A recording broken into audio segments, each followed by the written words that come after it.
Probably like that's good. Something like that. Yep. So that should work. And all I'll have is a button, no computer, right? So they're running your slides from the back. Yep. This is to go forward. Yep. This is to go back if you need to. Yep. This one is your laser pointer. But you don't really need that. Yeah. Your video plays automatically. So Okay. we went through it during lunch and everything looked good. It runs, all right. Got a lot of crap there. We're getting ready to start. Could everyone please take their seats?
Hello, we invite you to take a seat. We're ready to start our graphics symposium.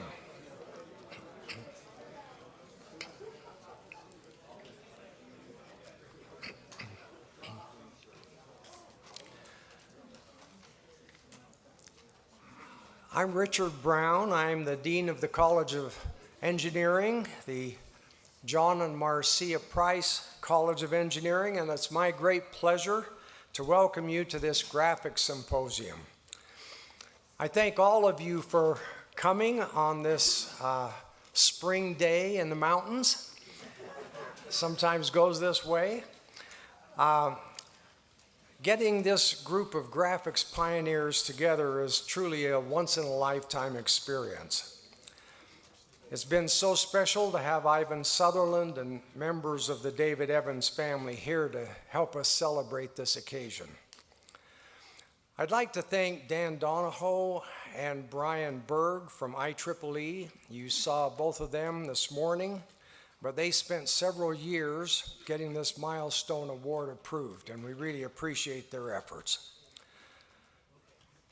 I'd also like to thank all of the staff in the College of Engineering who worked very hard to organize this, and Mary Hall and her folks in the Collard School of Computing for organizing the wonderful celebration that we had yesterday. And I'd like to thank those who have prepared their presentations. I know that a lot of effort and time and thought went into those presentations. One of our presenters told me he hadn't actually given a slide presentation in 30 years, and he appreciated his daughter helping him put those together. So Just to give you a feel for what's been happening in the School of Computing here, when I came as dean, we had 692 students in the School of Computing, and today in the Collert School of Computing, we have 2,451 students.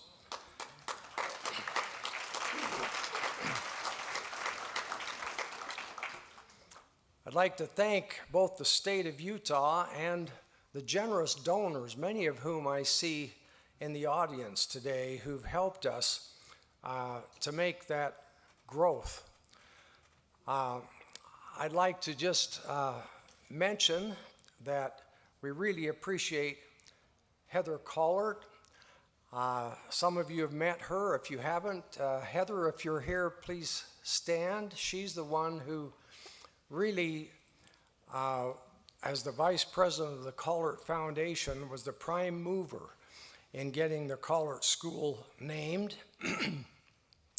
And a focus of, excuse me, of Heather's effort and attention has been in giving digital literacy to students across the whole university. The Collert School of Computing teaches a set of courses known as Programming for All. And we all believe that every student benefits from having at least some fundamental programming skills. And I have to also mention John and Marcia Price, excuse me, their daughter Jennifer, Steve and his wife Tiffany who are here with us. Steve is one of the trustees of the university, and we appreciate them and all the members of their family for naming the College of Engineering. We had a wonderful celebration in January at that event. And the Prices were also critically important to us in naming the new Computing and Engineering building. You can see some images of that if you look at the corners of the room. And this building will help us address the serious capacity needs that we have as our student body continues to grow. You know, buildings can make a huge difference in a program. And there's no better example of that than the John and Marva Warnock Engineering Building. On a practical level, it provided critically needed space for growth in the college, but more than that, it represented a turning point in the academic ascendance of our college and our ability to attract the best and brightest students to Utah. We haven't forgotten that at the time when it was post 9/11 and dot-com bust economy, the economy was in shambles, and John and Marva stepped up with their leadership gift that enabled us to complete the Warnock Engineering campaign. I'd like to thank John and Ed Catmull and Shane Robison and the other campaign committee members for our new Price Computing Engineering building. You can find someplace around here some campaign literature that gives you a little more detail about what that building will look like. These alumni have remained invested in the progress of the college and its emergence as a nationally recognized program. Ed Catmull has lent his brilliance and insights to our Engineering National Advisory Council as a member and then as chair of that council for several years. And the Catmull Gallery in the Warnock building, which was modeled after the open air space at Pixar, is a gathering place for students and hosts most of the social functions in the college. Since the opening of the Warnock building in 2007, hundreds of students and faculty each semester are inspired by their courses in the Shane Robison and the James Clark classrooms.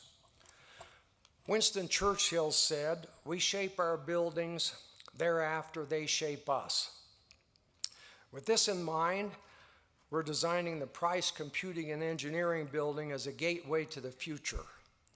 Thanks to the Prices, the state of Utah, and many others, we're well on the way to having the funding that this building needs to support the academic excellence of our students, faculty, and of our research. We've assembled many of the financial building blocks for the project, but we have another $35 million to raise. So we still need help. We invite those who want a stake in the future of computing at the University of Utah to take part in that project. You can meet Josh or Jimmy Soto here if you'd like to talk to them about that. And finally, I want to thank Alvy Ray Smith, who has put in a great deal of effort to help us organize this great event. Not only was he a major player in computer graphics himself, as you've heard, but as the author of that wonderful biography of the Pixel book, he is the authoritative history on computer graphics. And so with that, we'd like to thank him for all of his help with these events. And I'm happy now to turn the time over to Alvy Ray, who's the master of ceremonies for this symposium. Thank you. Thanks, Dean.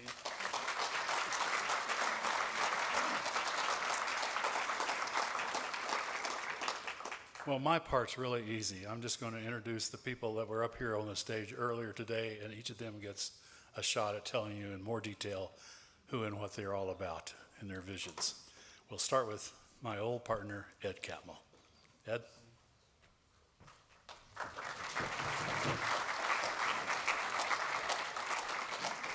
Thank you, Alvy. Okay, part two.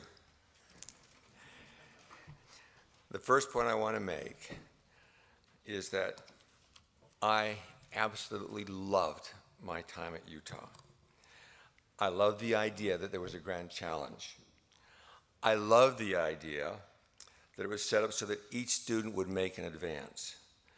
I love the way the students worked together and the way they supported each other. And I'd been to enough other places to realize that this was a very special place. I came away with the belief that wherever I went, this was the kind of environment that I wanted. And my first chance was at NYIT. Now, this was the first time in my life that I had ever managed anything. And I had some theories about how to manage a group, based on what I was thinking I was seeing here. I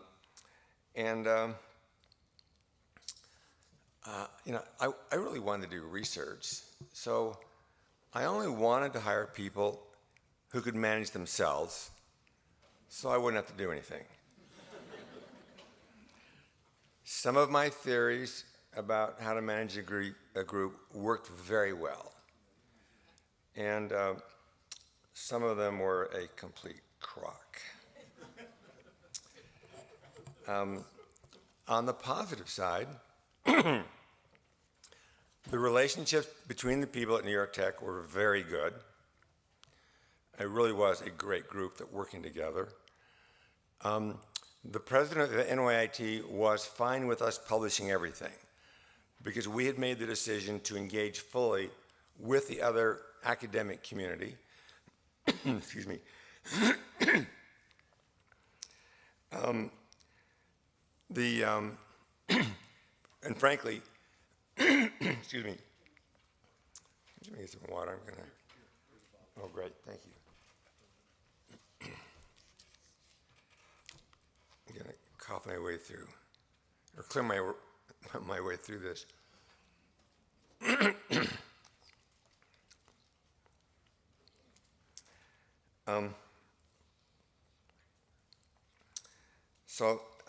We engaged with this community.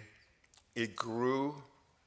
I gained lifelong friends as a result of that engagement with people. And I will actually note at the time there were a couple of other companies who wanted to make animated films, but they were very secretive. And I just thought that was a big mistake, that we were much farther away than people thought. And any secret that one might have in the short term kind of didn't make any difference if you're thinking in terms of things that might take 10 or 20 years. That in fact the right thing to do was the engagement and getting the best people.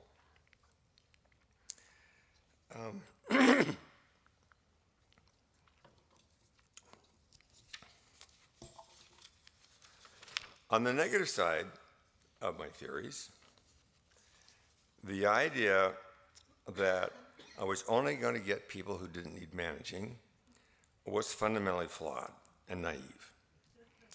The first was, I really didn't know what people were like when we hired them.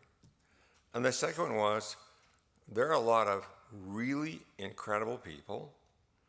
They just need some guidance.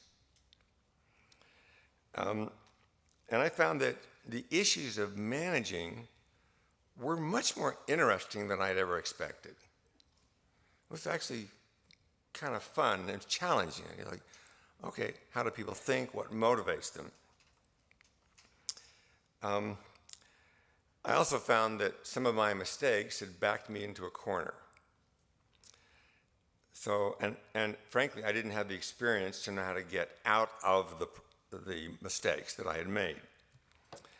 So when George Lucas called, it was a jump to the chance, of course, but it was also a time for a restart. Now, there were some big takeaways I had on leaving New York Tech. One of them was something I mentioned before, which was that you really want to be with people and engaged closely with people who want to use what you produce. And that it wasn't just like something over the wall somewhere far away. We wanted to be close to the people, and that was what we were missing. The second takeaway that I took was about half of my theories about managing were wrong. And, of course, I learned from that. I wasn't going to make the same mistake when I went out there, but I did imagine that I would probably make some new mistakes and that about half of the new things I was going to try to do would be wrong.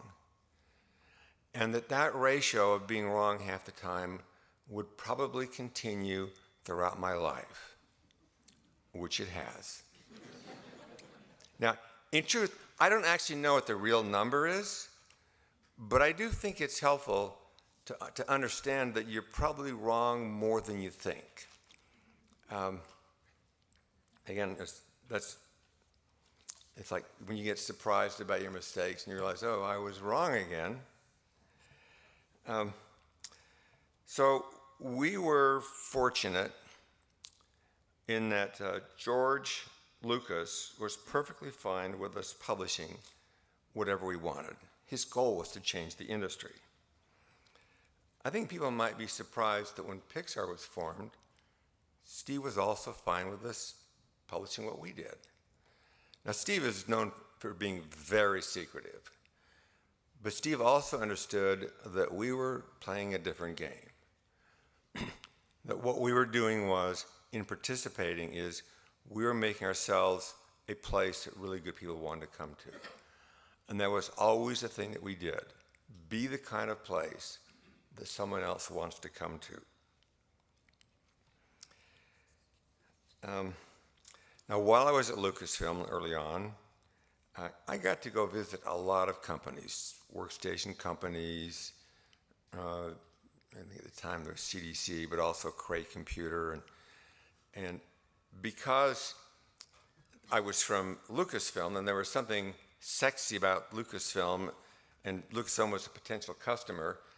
So what I found was during the daytime, I would meet with the executives of the company and get one picture of the company.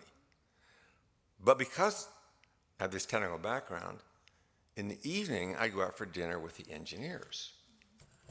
And I got a completely different story. So, That was very interesting.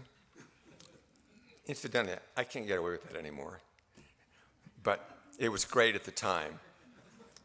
And I also noticed that in a lot of companies over a lot of years that a kind of class structure was apparent. And it wasn't something that often they even were aware or talked about, but it was there. I mean, one example would be, this is sometime later, but Disney actually had a technical group, and I met with them and knew who these people were, and they felt like they were second class compared to the artists.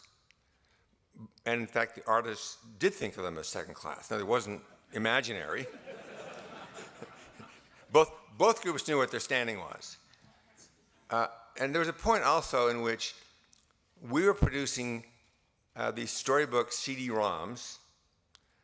And so I was aware that at Microsoft, they had hired some artists to make these animated storybook ROMs. And that group of artists felt like they were second class compared to the technical people. Sorry, so it was just inverted. And it wasn't imaginary. It was real. This can't be good. And so it's like, okay, how do we keep from falling into this trap? And we were very careful to make sure that artists that came in, and the first one was really John Lasseter, but as we brought in people over time, that the artists and the technical people were peers with each other. And they thought of each other and valued what the other group did. And so we had the groups close together. They intermingled, they socialized together. They were allowed to intermarry. And that relationship is held up to this day. I mean, it was really awesome that we were able to keep that there.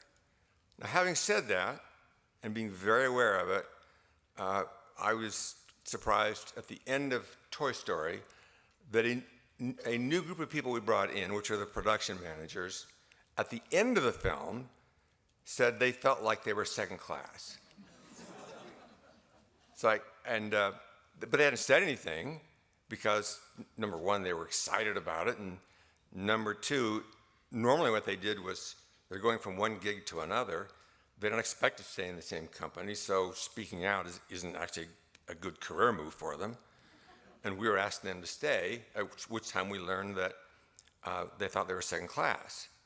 So then I checked in with the artists and with the technical people, and sure enough, they thought these people were sanding the gears. Okay, so this had crept in there. By the end of the next film, we had changed that. And the perception of the production management was they were very valuable and they were world class. So I would say that there were two big times in the intervening years where it crept back in, where a group would come in and they didn't feel like it was their place to say something. So even though we're on the lookout for it, we'd find it would creep in and it would at some point come in and emerge as a big problem. And so we have to go through the process of changing the way we worked to get this out of the culture. But it wasn't an easy thing for us.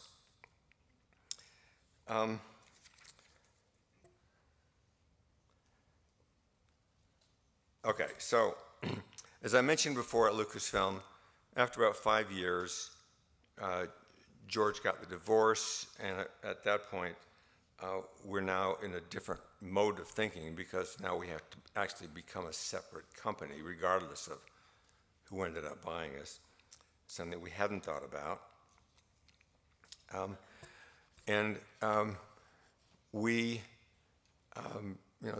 Steve had acquired us, and now we had to learn about things that we didn't have any experience with in terms of manufacturing and of selling.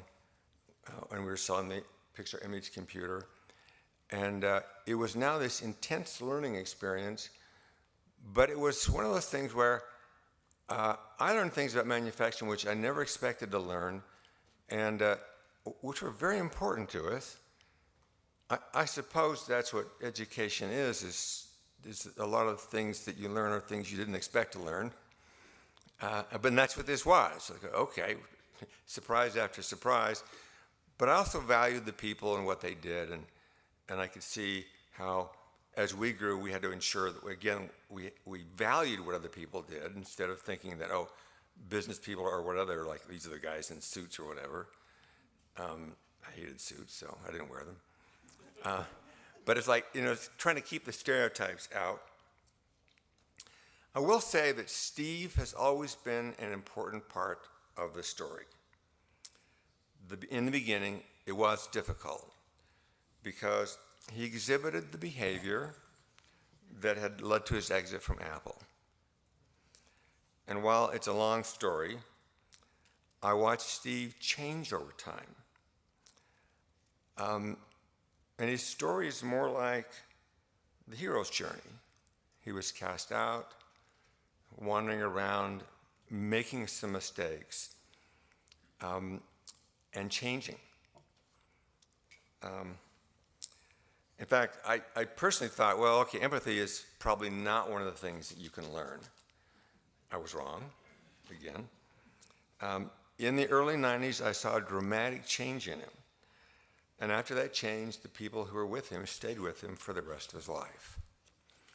It's one of the reasons why the later things written about him are wrong, because when Steve was alive, nobody was going to psychoanalyze Steve. But that was actually the real thing that we saw, was this dramatic change. And the reason I think this is important, and it's important for students, is that a lot of the written things about him are about the early behavior. And that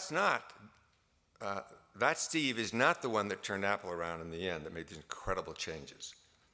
He was the change Steve who did it.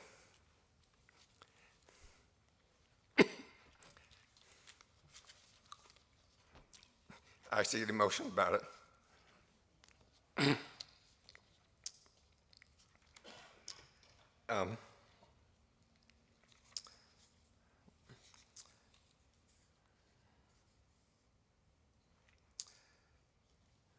So back to the story of culture at Pixar. Our third film was Toy Story 2. And we were initially following the model that we were taught by Disney and following the model of other studios about how you make films. You have a development department that goes out and looks for scripts. You find a good script and that's what you make. And that's the model we'd started. And we realized in that film, which is our third film, it's after A Bug's Life, that this was actually a trap that we're falling into. We were letting our way being guided by somebody else, and that we needed to have our own way of doing things, and that our films needed to come from us, and they needed to come from the emotion and the experience of the people who were there. So we utterly changed the way we did the development, and we would select somebody within the studio who we thought could be a director and had an emotional ability to do that. And we'd say, we want you to come up with 3 ideas to make into a movie, and we'll give you a year to do it. Now, the reason for 3 ideas is that when you're working on something, you can get stuck. You know this, right? So what we said is, switch the other idea so that you're developing them, so you can switch back and forth so you don't bang your head against the wall, but in doing so, it frees you up for what you want to do. And then at the end of the year, they present these 3 ideas to the creative leaders of the company. Now, normally, they would be on the other side because they are the creative leaders, but now they're in a different role. They're presenting their idea. And they would present their 3 ideas, and then they would leave the room while the other creative leaders would discuss which movie to make. Now, the presentation always had the same thing that happened with it. They would start off, before they pitched the ideas, and they would say, I love all 3 ideas equally, and it doesn't matter to me which one you pick. They're lying through their teeth. So when they leave the room, the discussion is not about which is the best idea. It is which is the one they really want to make. And then when we, sometimes it's really obvious and sometimes not so, but then we do it, then there's sort of sigh of relief with, oh, thank goodness. I was hoping that's the one you would pick. And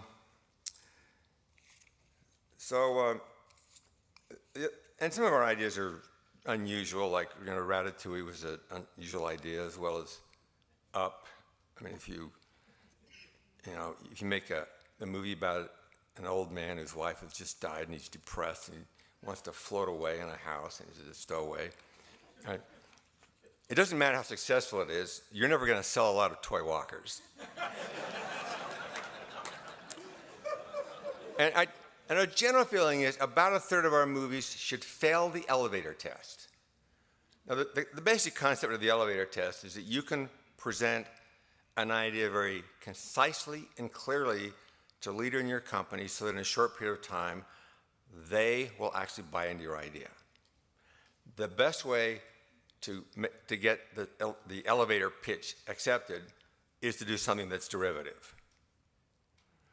And what we needed was something that was not derivative. So in the case of Ratatouille, it wouldn't matter if you had 5 minutes, or 5 hours, or 5 weeks, or 5 months. It still seems like a really bad idea. And it's solving the hard problems, which is actually the thing that results in greater creativity. And once we start down a path, we're going to make that film. In the time before I retired, we'd completed 21 of the 22 ideas that we started. So we finish what we start. We've had some difficulties and challenges. We know with a team when they start that they're doing something which is hard, which means we can't judge how well it's working while they're working on it because we know it's hard. So they come back and they say, well, this isn't working yet. Well, of course it's not working. You're just starting with it. So our only measure of a team is what's the spirit in the team? Are they working well together? Are they laughing? Because it isn't working well. But that's the way we try to approach it. And we do have some problems. We've actually made some leadership changes in films necessary, but we're going to solve that problem. Along the way, we also came up with something, because we realized early on that the first group that had made Toy Story and Bug's Life was very special. They were great at problem solving. Andrew Stanton came up with the term, the brain trust. And then as it grew, we realized it wasn't so much a group of people as it was a way of thinking. And so really, these are certain kinds of meetings where there were like 4 rules. One of them was, it's peer-to-peer. The second is, we know the directors are vulnerable because they know they have problems, and we have to make it clear that the brain trust doesn't actually have any authority over what they're doing. They don't tell them how to answer it. They're just giving they're pointing out problems and giving advice, and it's up to them to fix it. But they're not being told what to do. We really work hard to keep the power out of the room. And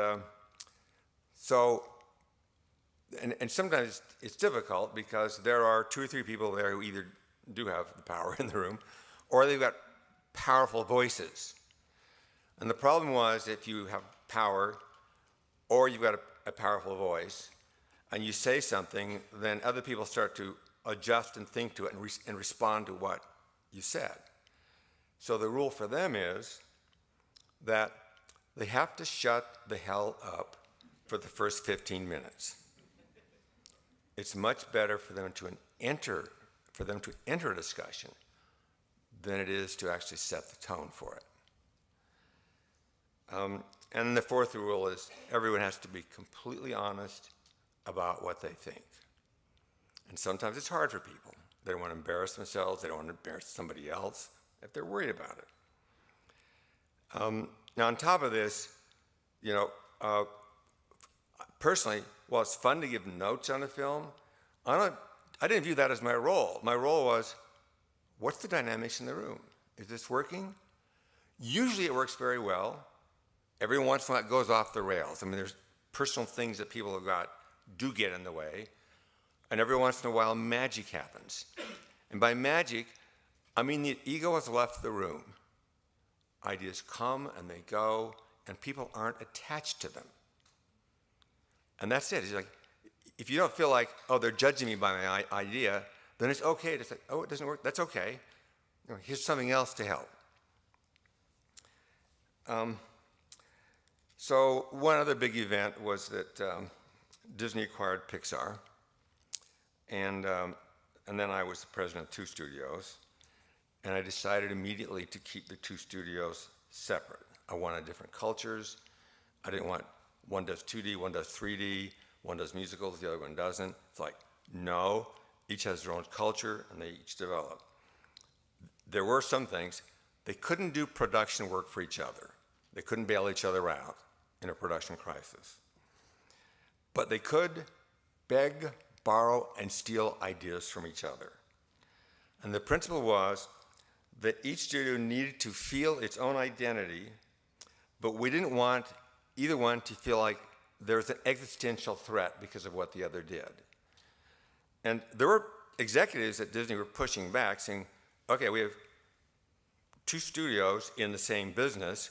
Why are we going to have 2 research departments, 2 marketing departments, 2 HR departments? We duplicated everything, and 2 different production lines.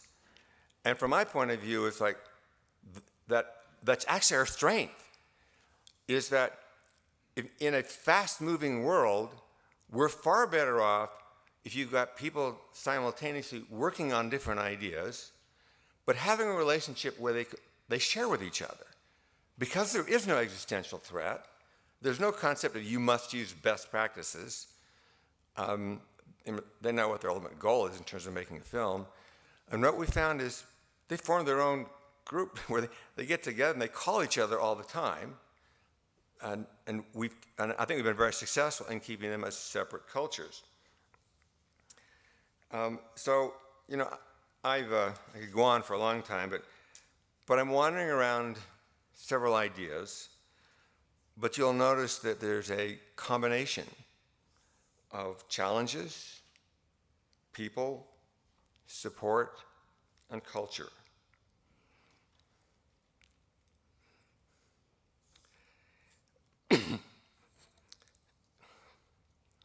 And I think this is because, more than anything else, these were the greatest lessons I learned from Utah. Thank you.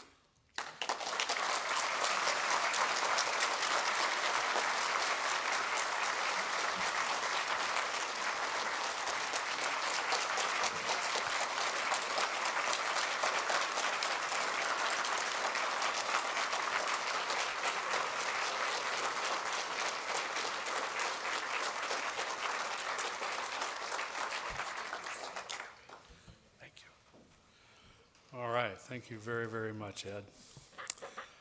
For our next speaker, Martin Newell.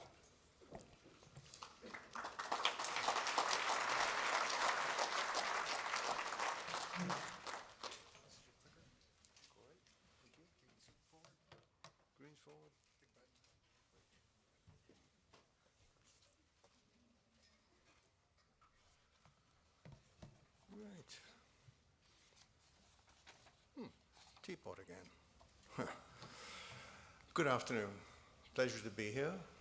And I'd like to start by thanking the IEEE and all the people who organized this meeting, and especially Dave Evans and Ivan Sutherland for having such an impact on so many people's lives, not least of all mine.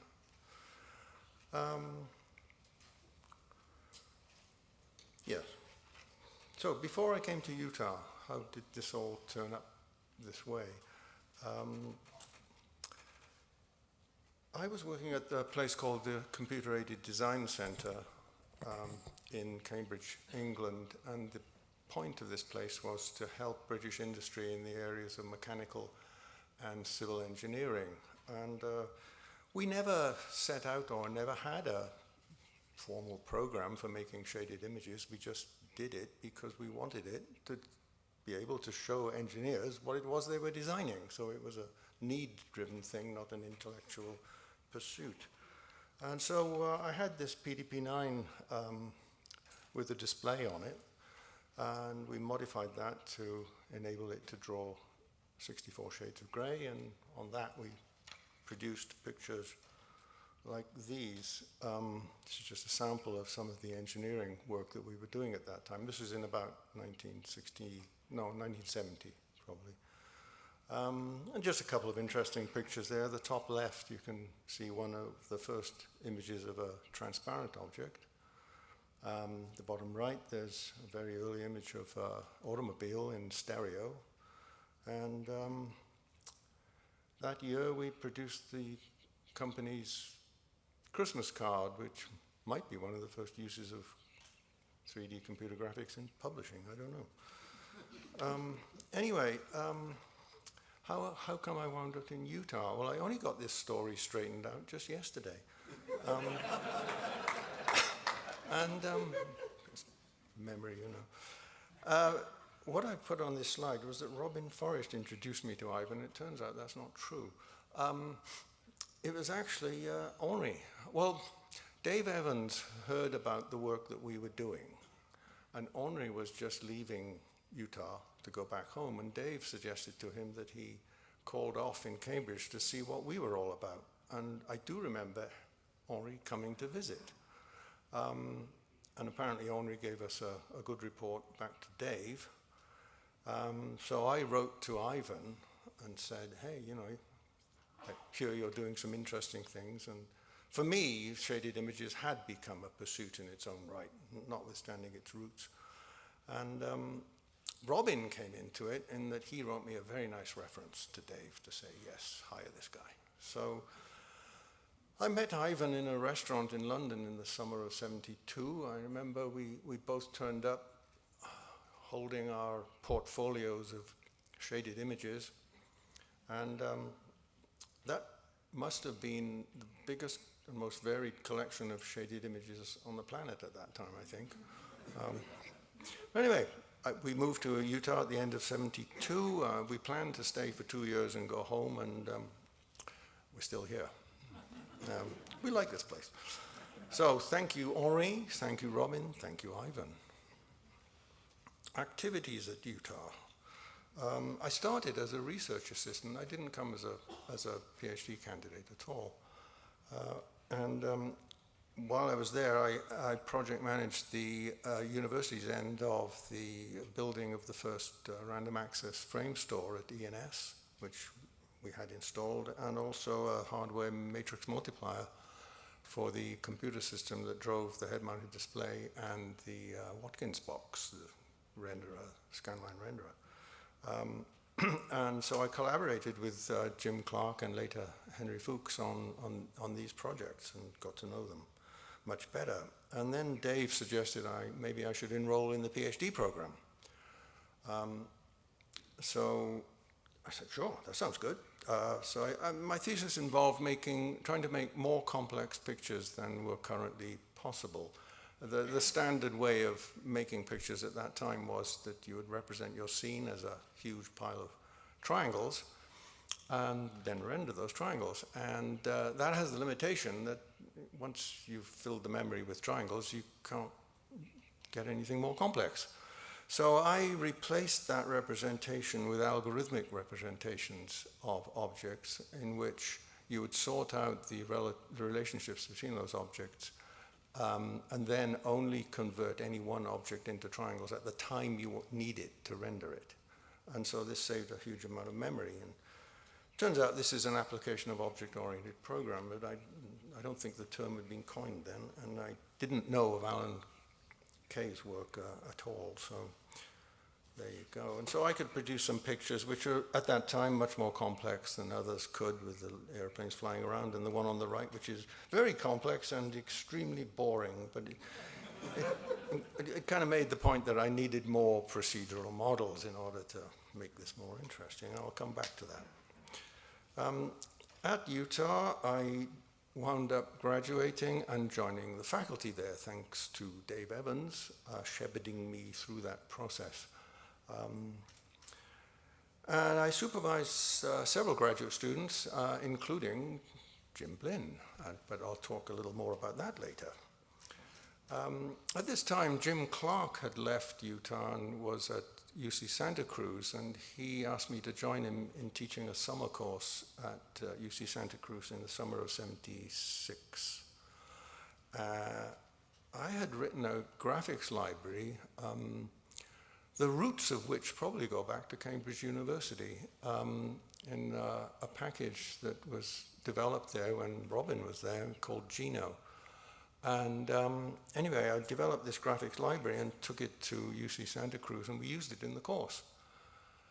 And that was all very well.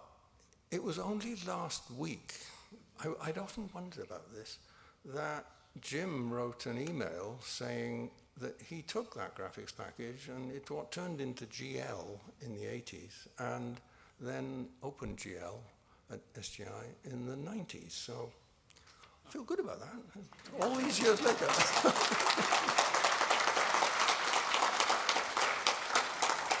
Thank you. After Utah, well, one of the things I learned at Utah is one of the important results of being there was the contacts and relationships that you made, and that played out many times, and one of them was with Bob Sproul. Bob Sproul, I don't think, was ever at Utah formally, but he spent a lot of time there and had a lot of influence there. Working with Ivan especially. And Bob introduced me to William Newman, who had been at Utah, who was at Xerox PARC, and long story short, I moved from Utah to Xerox PARC to work on office automation of all things, which turned out, well, thank you, first of all, thank you, Bob. But that turned out not to be my real interest, so I joined Lynn Conway's group in VLSI design. And part of that was a project called MPC 79, in which we took designs, LSI designs from all universities across the country, combined them together into a set of chips onto a wafer, and got that fabbed, sliced, bonded, and back to the universities. And one of the people who participated in this was Jim Clark, who was now at Stanford. And so I worked with Jim on his initial prototype geometry engine, which he had on the process. And I'll come back to that in a minute. John Warnock, as he has said here, joined PARC in somewhere around, where would that have been? I don't know, can't remember. But I did collaborate with John on several projects. One of has been talked about already was JAM, which was a second step in a progression from the design system to JAM to Interpress to PostScript to PDF. So I feel good about that one too. Meanwhile, Jim and I started talking about starting a graphics company, and we spent a lot of time working together. And this character, John Doerr from Hambrick and Quist, introduced us to a company in Chicago called CADlink, which was a CAD company, but was setting out to build their own workstations. And it just seemed that Jim's ideas for a rendering engine were just perfect to go with that for high-end design work. And cut a long story short, ultimately I joined CADlink, and Jim went and started SGI. Ed, you were talking about making mistakes.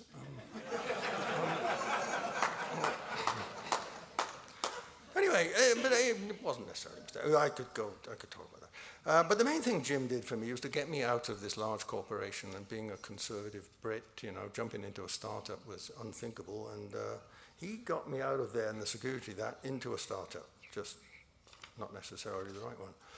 Okay, I'm going to need to accelerate a bit here. So after Utah, oh yeah, another mistake. John and Chuck came to visit and said, hey, we're thinking of leaving Park and starting a company. Will you join us? So I'm kind of busy right now. This Cadillac thing. That was Adobe Systems. Anyway, 15 years later, I went back to John, and 2 startups later, and said, hey, John, is the offer still open? And he graciously said yes. And I spent 12 of the most rewarding years of my career, so thank you, John. Back to the Teapot. So if I remember for anything at Utah, it's the Teapots. I'm going to talk about that some more. Let's go through these quickly. The story of the Teapot I related earlier, so I won't go through that again, except to say that's right. And did that? Yes, there's the picture. There's the picture. And there's one of the pictures out of my thesis that came out of this with all the tea set. There's a picture I've got, though, that I only found last week. And I was sitting at this table having tea with my wife, Sandra. And that's the table.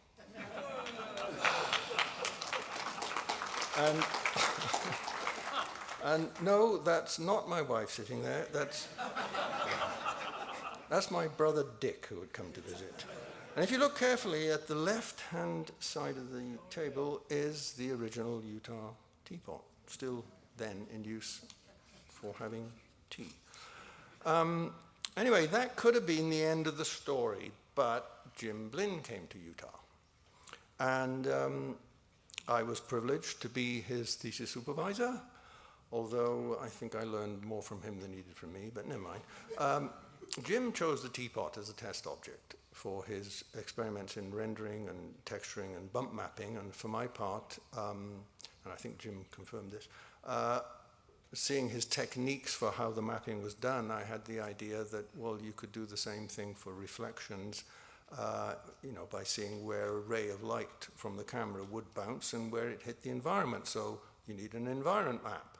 So Jim went off and implemented that, and it kind of worked. And this resulted in this paper, Texture and Reflection in Computer-Generated Images, with these many pictures of the teapot. And the teapot went viral. And this was before going viral was even a thing. So anyway, since then, countless images of the teapot have been made. I won't reproduce all of them, including the invitation to this program today, which is very gratifying indeed. And it's appeared in several movies. It was in Toy Story. Thank you, Ed. And it's still being used today. Just last month, somebody in England called up and said, hey, there's this BBC TV trivia quiz show called Only Connect. And one of the questions in it was, what have these 4 things got in common? And one of them was Newell's teapot. Yeah? So I have achieved trivia status.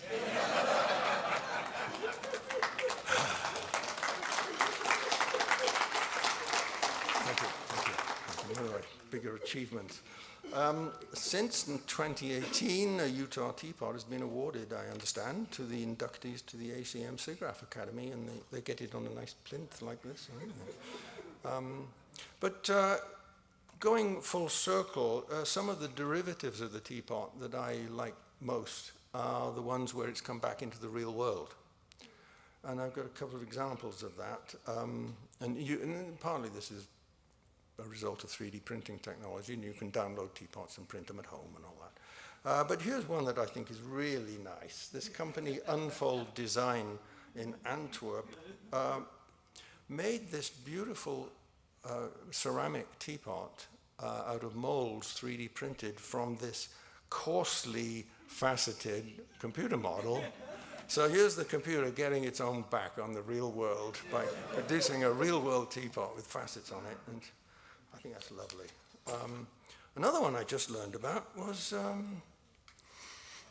in the fall of 2021, 18 months ago,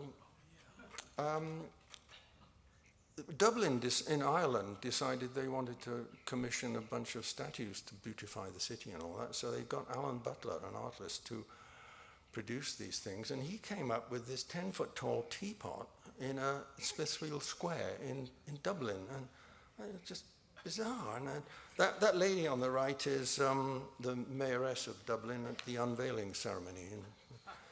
But I must say, my favorite manifestation of the teapot back in the real world has got to be Pixar's walking teapot.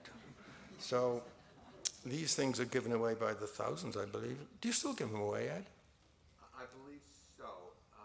I don't even have full collection because they give them all away when they make them. Yeah. And so it's like that. I try to keep every single one, but I go back and say, I'm missing one. Well, we don't have any. Yeah. Oh, Ed was saying that, yes, they're still doing this, he thinks, and even Ed does not have a full collection. What, has it been going on 20 years or something? 15? Or more. All right. And Ed doesn't have a full collection. So anyway, thank you, Ed, and Dylan Sisson, I think, was responsible for turning that, yeah? So the teapot, again, why? Coming back to my title of my talk. Well, the teapot has become an icon for computer graphics. It's become an icon for CS department at Utah. And the original teapot is in the Computer History Museum in Mountain View. But there are only a few copies of the original teapot that are signed. And I thought it's about time the University of Utah had one. So, if I could call on Dean Brown and Mary Hall to come up here.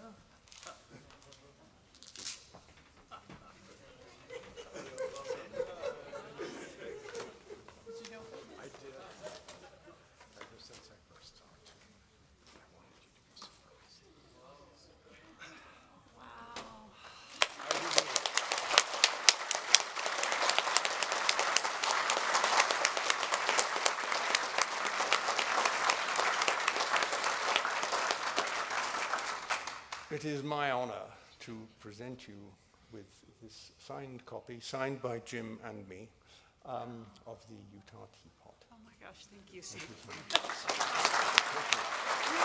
Thank you, Martin. We will have an appropriate place in our new building to highlight this teapot. Thank you. Thank you.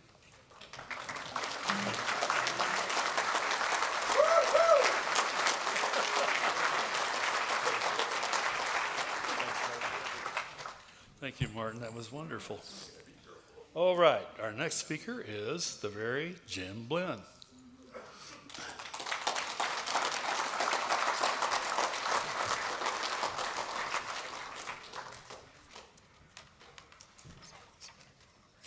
Switching technologies here for the slides. Do you want a clicker or just do the... I'll need the mouse to work if I can, I think, to make it work properly.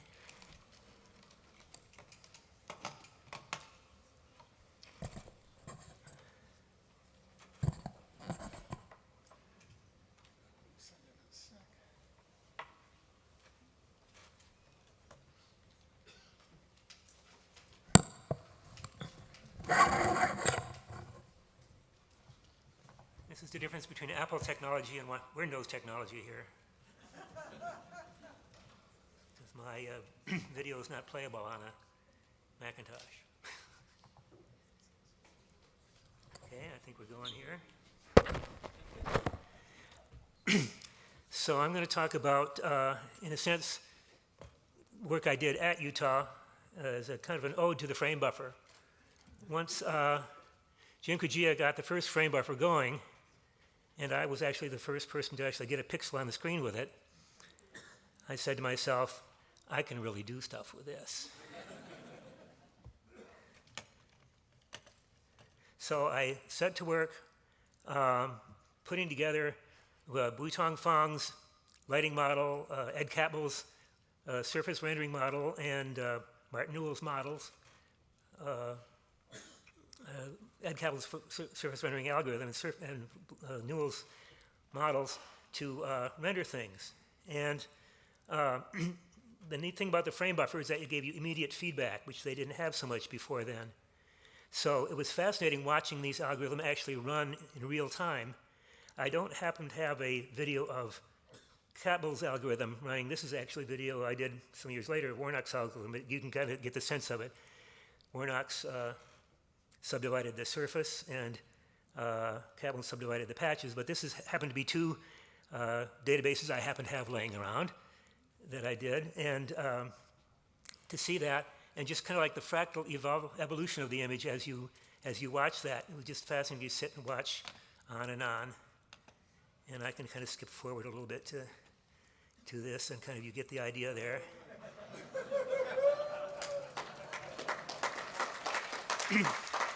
So the whole thing has to do with calculating the brightness of something with the light coming one direction, bouncing off a surface normal, and hitting the eye, and how much light you get is some function of the vectors n, l, and e.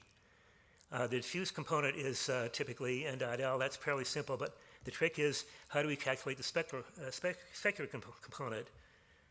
Warnock did something with light at the eye source, but actually Fong was the first one to do that. Fong sadly is no longer with us, but he has gotten some immortality by becoming a character in the first computer graphics TV series called Reboot. But the idea here is that he said, light comes in from L, bounces off N, and most of it's going to go in this direction R, equal angles of incidence and reflection. And so the distance E is from R, that is E dot R, tells you how much specularity you've got, and you rate it to some power, kind of craft the function to make it fit. So when I went to implement that, the question then is, how do you calculate R given N and L? And I found I didn't understand how Fong did it. It was kind of complicated and odd, so I decided, let me think about this again. Let me try something different. I'll try, suppose we have a vector halfway in between E and L, which a half vector I called, which you can calculate easily by E plus L and then normalize it.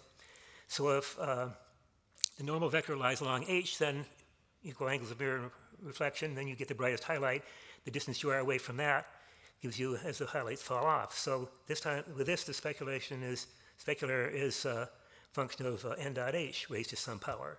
So the neat thing about this is that h is constant if E and L are constant, which is typically an approximation that you use. So you only have to calculate h once for the scene, and then just dot it with the different normal vectors that you see for the different shapes you've got on the screen.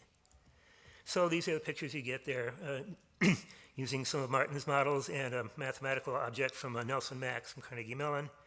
And this is the highlights that you get off of that. And then adding Catmull's texture mapping on top of that, you get the highlights stay put as the thing rotates, since it's circularly symmetrical.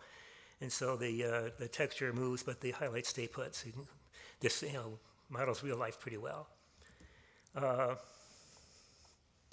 to go back. Just to let you know, this is what the picture looks like on the frame buffer. The bottom half is the Z buffer. It's a Z buffer algorithm, 2 bytes per pixel. And then the upper left-hand corner is 256 by 256 resolution image, and then the other right is the texture.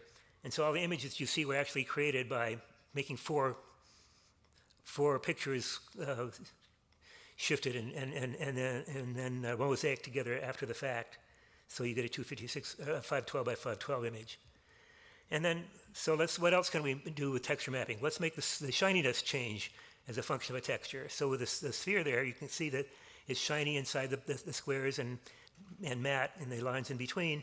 And then in the dark area, you can see that the squares are darker and the diffuse parts are shinier. And that's actually a real thing you can see in real life if you do it. And then there's kind of a random specularity texture for the cream picture, which looks interesting, but who knows.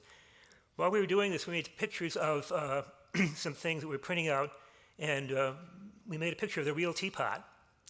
And it was sitting in the photo lab, and my office mate came in and said, "Boy, you guys are getting pretty good at your synthetic images here." But I noticed there's a little problem you see here. I'll zoom in. Near the handle, you got some glitch there. And I said, well, oh, this is the real teapot, and you're seeing the reflection of the handle in the body of the teapot. And I thought, nobody's ever going to be able to do that. Of course, you look on Wikipedia now, and that's what you get. So Martin came in one day and said, I just had this idea in the shower. suppose you run the light ray backwards and bounce off the node vector and project it out into the world. And if you have a map of how bright things are in different directions in the world, then you can generate an image with reflections in it. So I went down and implemented that. And I had to calculate now what is W as a function of E and N, which is that. And so a few pictures using different models like that of reflection of an environment map. And it turned out that Turner Whitted took this image and he was so fascinated by it that he inspired him to go off and create ray tracing. So comes out of this.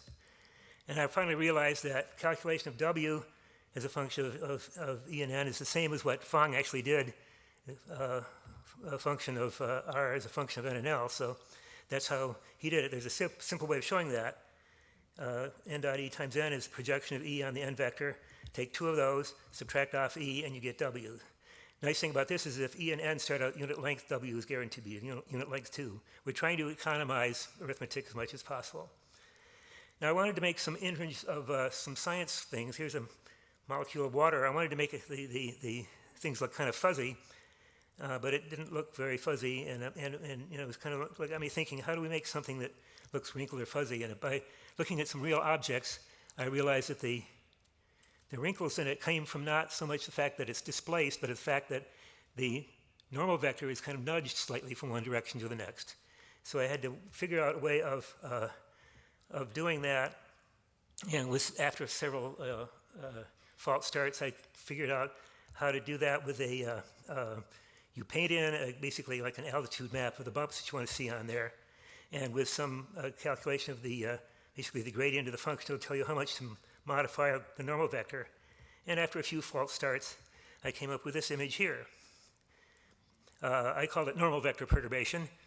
Came down as bump mapping by people with better English than me, I guess. But the thing is, I want to make sure this worked when the thing moved around in space rather than just in a still image. So the key thing is, does it animate? Now it turns out that ENS frame buffer had this nifty mode. Actually, doing an animation of this thing would involve taking movies and film and so forth, which is kind of an unpleasant process. But there's a mode that you could throw the frame buffer into that if you made 16 individual frames, you could have it zoom in. There's a little microprocessor that's basically going through the memory, synthesizing the video signal. Change the counters properly, and it'll have it zoom in on one of these things, and then scan it out, and then you could change the starting address for the next one, and so forth. So you basically have a little 16-frame flip book. So in preparing this thing, I was able to go through and take this image that I'd been carrying around with me for the last 50 years, 45 years, and dice it up into 16 individual frames, and run it through a GIF encoder.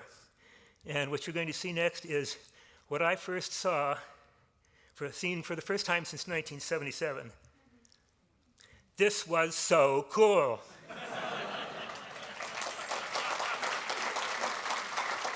I was literally dancing around the room. This was so cool.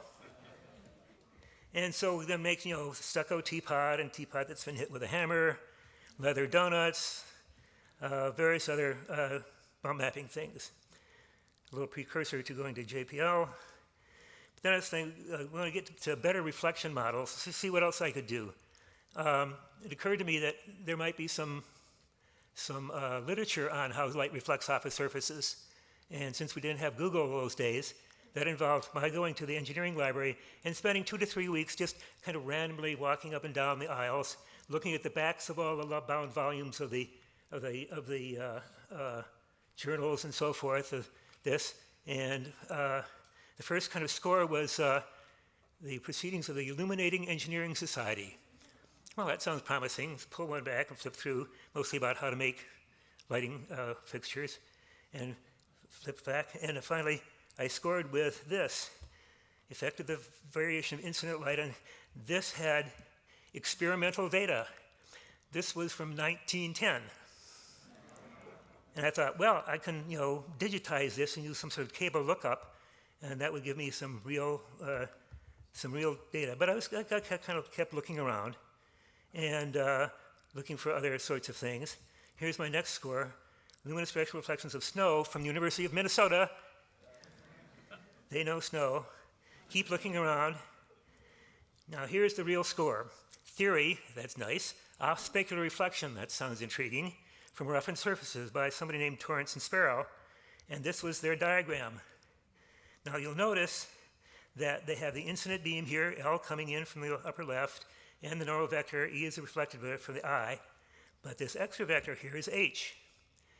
They were modeling the surface as a whole bunch of microscopic facets pointing in different directions, most of them along N, but less and less of them different directions for L. And so when you were calculating the specularity, you were measuring how many of those microfacets were at a particular direction. So this was theoretical justification why H is a good thing to use for the specularity. So this is the net lighting model that I got out of that. This is also an example of what presentation slides look like before PostScript. And the D was the distribution function of the angle of these different things. And it's n dot h to the n, and you raise it to different powers, and you'll get these different things. That's what we were doing with Fong and with my original thing. But in the Torrance Sparrow model, they were dealing with angles because they weren't so concerned with computational efficiency. And so they used models, as one does, as a Gaussian angle, as a function of Gaussian of the angle away from the normal.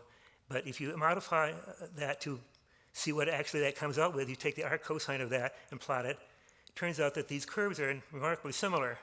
So this gives an experimental justification of why n dot h to the power, it gives a good approximation to a Gaussian distribution of angles for these different surface facets. The other factor with G, which is thing coming in from, if the light comes in from a different direction, these facets kind of mask themselves off. So there's three different cases that can happen. No interference, some of it's intercepted, some of it's reflected. And Torrance had a way of calculating how much effect this had on here. Again, using the angles, there were three different regions in this two-dimensional space and three different equations for that. And this is what you had to calculate in order to get the thing. My God, we don't want to calculate that in every pixel. So I spent 2 or 3 weeks playing with trig identities, trying to simplify this, and didn't get anywhere. But then I went back to actually the geometry of it and figured out that, gee, the GB and GC, either masking or shadowing, can come from just n dot h, and those have turned into squares here for some strange reason, but that's supposed to be a dot for n dot h and so forth. So much simpler calculation, and you don't have to figure out which region you're in. You just calculate all three of these things and take the minimum of that. That gives you the geometric attenuation factor. Finally, the Fresnel factor is, this is what you get out of the textbook, and by mashing around that a little bit, the idea is we're crafting things so that it's a easy to calculate function, but has some theoretical justification to it. And so this is, again, turning this into something that's just dot products. We like dot products. They're cosines. We don't like square roots and so forth. Again, the thing about the Fresnel factor is this also is a constant for E and L, so you only have to calculate that once per frame. So here's a comparison between Fong and the Torrance Sparrow. You can see there's actually a slight difference between the Torrance Sparrow first one and that. But the bottom right picture there shows the specular reflection that you get out of that. So next is in Cornell, Don Greenberg and his student Rob Cook were interested in pursuing this thing, and they read the paper and said, let's play around with this. And Don said, that name sounds familiar. Ken Torrance is a faculty member here at Cornell, and but in a completely different department. So Rob went over there and talked to him and pestered him and saying, with enough questions, Ken Torrance finally came over, saw how cool computer graphics was, and spent the rest of his career doing computer graphics things. So this ushered in an era of computer graphics kind of plundering the literature of the physics community for lighting models. I did that a little bit myself for the ring lighting for Saturn, got 6 different articles and synthesized something for clouds of particles and the density for showing the light reflection from Saturn from the top and the bottom.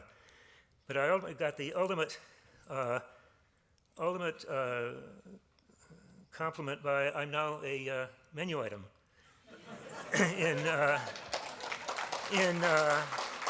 various commercial animation systems. And people come up to me at SIGGRAPH and say, oh, I use your lighting model. And I say, thank you, I'm glad it's useful to you. One guy came up and said, oh, Blinn, oh, that's a person? I thought that stood for bilinear or something. So. Anyway, one of my great nephews was playing around with this computer game with a car lighting, and he was admiring the surface reflections on it. And his mother said, you know, your Uncle Jim figured out how to do that. So I got points for that. But I want to close by one thing. 26 years ago, my wife and I had a son, Herman Kepler Blinn. Herman is, unfortunately, on the autism scale, so it's a little difficult to understand how he sees the world and what's going on. But I want to show you a little two-frame animation that he did, completely on his own from two different images that he found on the internet. This is the first animation. First image, teapot. And he put his finger up on the screen and rubbed the teapot.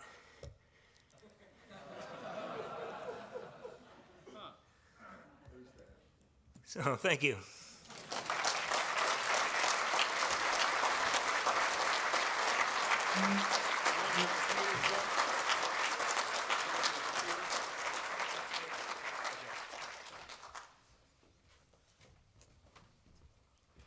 You're going to take it down first? Okay. Our next speaker will be Henri Gouraud. Jim? And then we'll take a break after that, a short break.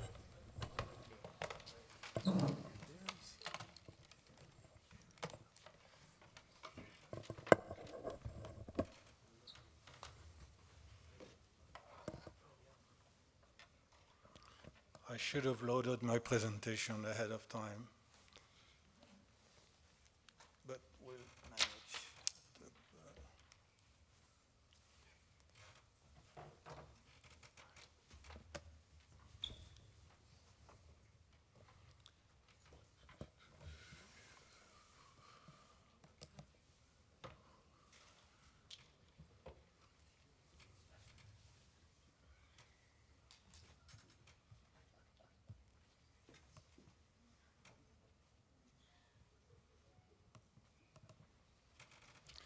Okay, I'm going to cover two topics that I didn't have time to discuss this morning. I hinted at them. This is French connection and image analysis and the role that Tom Stockton played in my work.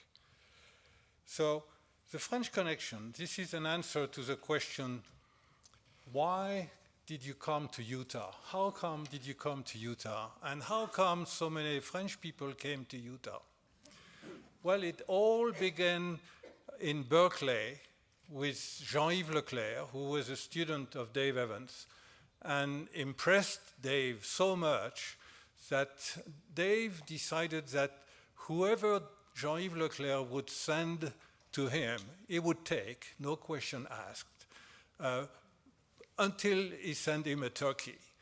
So this was the rule of the game. If you came to Dave with a Jean-Yves Leclerc recommendation, he would take you. And this is what happened. I wanted to pursue my education in the States, in the West Coast, so I applied to Stanford, UCLA, Berkeley, and Utah. Okay? And I had a recommendation for Utah. I was accepted. I didn't have any recommendation at the other places. I was not accepted. And I think this is the best thing that happened to me, that I had no choice to make. I went to Utah. So I arrived in Utah in the fall of '68 with my wife, Sylvie. And I was thrown in the pool of the department with all of the good things that have already been discussed. As an example, I mean, I was a newbie. I didn't have any notion of the culture and research culture in the US. And Dave told me, here is some travel money. Go to San Francisco. There is a fall joint computer conference happening. I'm sure you'll learn a lot of things. And so I happen to have been at the mother of all demos and the Fall Joint Computer Conference. And that I heard for the first time the discussion about the matrix multiplier and the clipping divider and so on.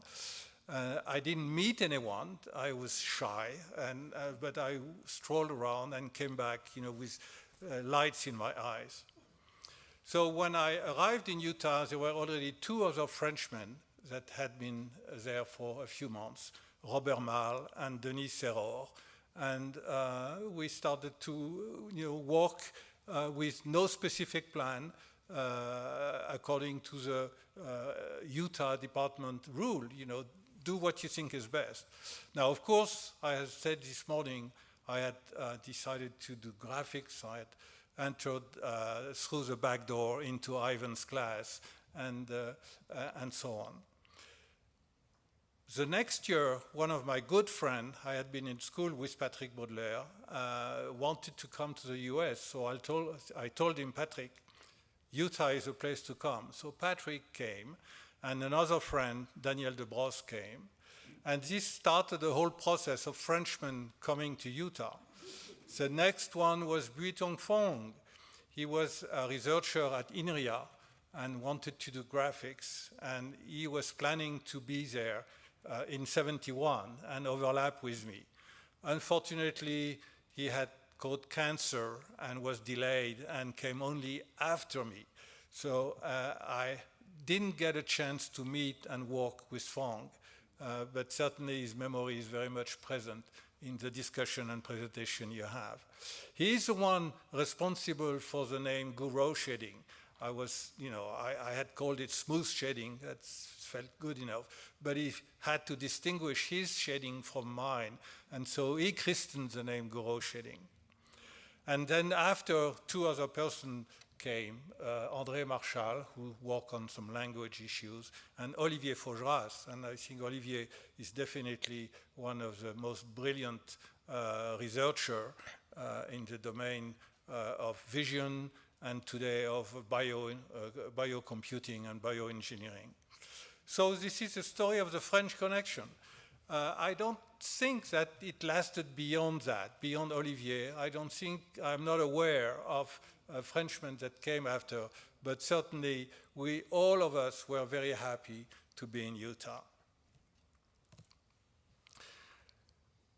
The other topic I want to cover is the relationship between image synthesis and image analysis. The topic of multidisciplinary activities has already been hinted at, and I definitely believe that this is indeed a very powerful concept.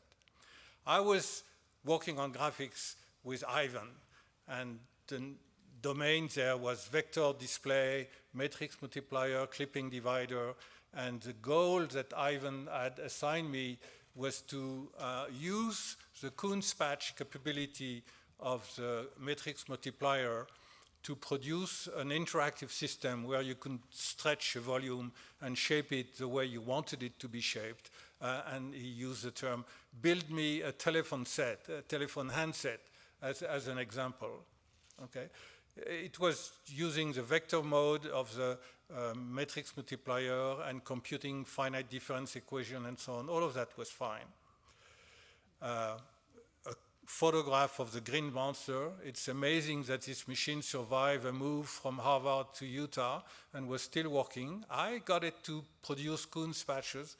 And in fact, on the video that you've seen earlier, the video presentation, at one point in time, there is a picture of Dave Evans leaning on the shoulder of a student with a Kuhn's patch on the screen. Well, the student is me. Okay, and it is one of the Kuhn's patch produced by the matrix multiplier. But you can see only the back of my head, so it's no surprise that nobody recognized me. At the same time, there was another class which I liked very much, which was Tom Stockham's class. Now, one of the things that we Frenchmen came as a reputation was that we were strong on math.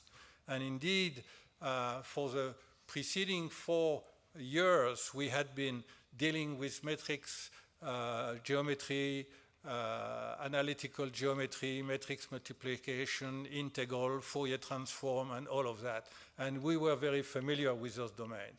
And we had this reputation, at least. I don't know how good we were at it. So the course on signal processing that Tom was teaching was very appealing and very exciting. And I took great pleasure in listening to these classes, and also in helping Tom in some of the experiments he was putting together. In particular, I was very active with him in setting together the high precision display equipment, which you see on the bottom left of the screen. Now, this was an oscilloscope with a flat face, with a neck which was about a meter long, okay, for very high precision. Tom had built DDA converters of 12, 14 bits, I don't remember, very accurate. And we mounted that on a large I-beam that we got from some engineering department, that weighted a ton. And we put on top of it an XY machinery to control the position of the camera out of some machine shop at the university. And there was a cover that we could put on top of it to avoid any light coming in. Here you see it without the cover. And the picture on the right is a test picture that was shown. Now think about it in terms of open shutter, okay? It took about a minute to 2 minutes to paint the whole picture on the screen out of the memory of the PDP-10. And so we had, typically to see the result, we had to put a camera in front of the screen, leave it open for 2 minutes, and process the film, or alternatively use a Polaroid camera and see the result, okay? So, and here you see two pictures resulting from the work of Tom back east, where he was doing research on what happens in the retina when some picture comes in before reaching the brain. And he wanted to understand this process, and he came with the notion that, in fact, what the retina does is to increase contrast in an image, okay, so that we pick out the details much more efficiently than if there was no such process. And this notion I really understood and took in for the future of my work.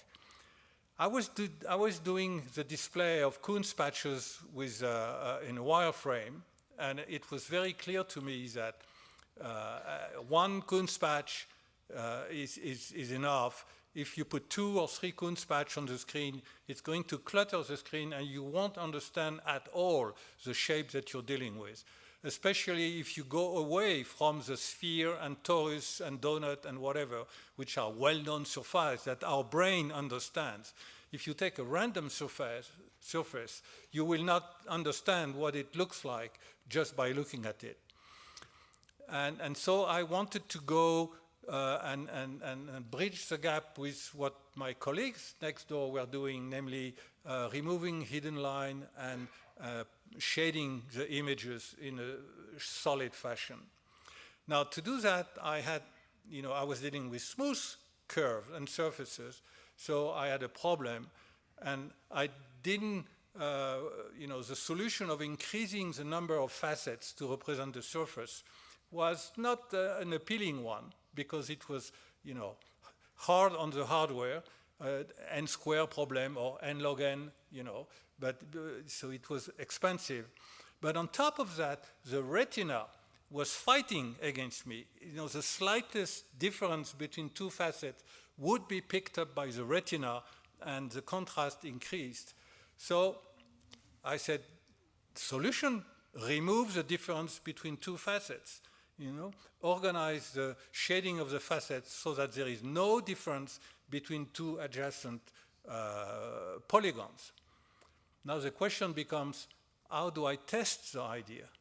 Okay, and I had I was dealing with interactive Kunz patches. I was not dealing with hidden line removal and shading. And that's where the notion of sharing, of community at the department became in full strength. Because next to my office was Gary Watkins. And what Gary was doing is building a program that was simulating his future machine, which was rendering shaded images of faceted objects, okay? And I said to Gary, can I borrow your program and play a little bit with it and change it in the fashion that I would like to test the idea? And he said, yes, go ahead. So I took Gary's Fortran program. I didn't look into it beyond searching for places where he was manipulating X, Y, and Z. And I added a fourth coordinate, which I call I, for intensity. Okay, so I scanned the program. Whenever it was manipulating segment of 3, 5, and 7, I would add, another set of data, which was the intensity. So I slightly modified the program, maybe 20, maybe 30 lines of Fortran. I didn't look at the overall structure of the program because I trusted Gary to have done a good job. And I ran it, and it worked.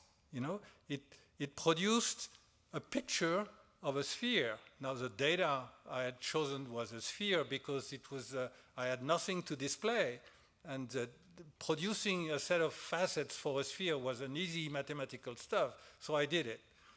And I showed that sphere to Ivan, and Ivan said, it's nice, but it's not extraordinary. And what happened then is that a few weeks later, Ivan came back and says, can we play the trick on any object? And I said, yes, provided you give me the data. And he said, right on. He sent someone at ENS to measure a T-37 airplane plastic model. Okay, I didn't do it.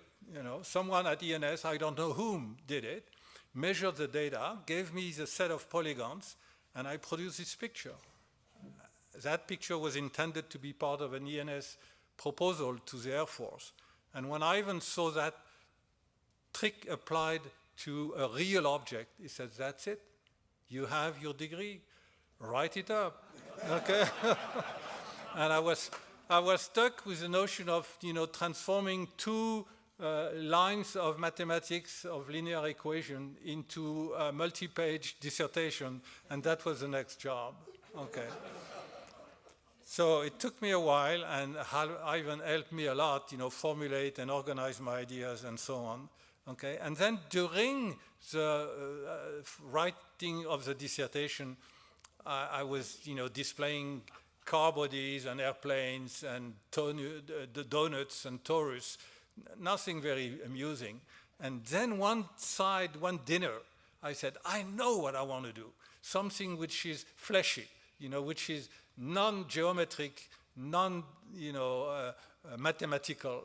So I said, Sylvie, can I paint on your face a set of lines, with eyeliner? And she said, yes, why not? She is very kind with me, okay?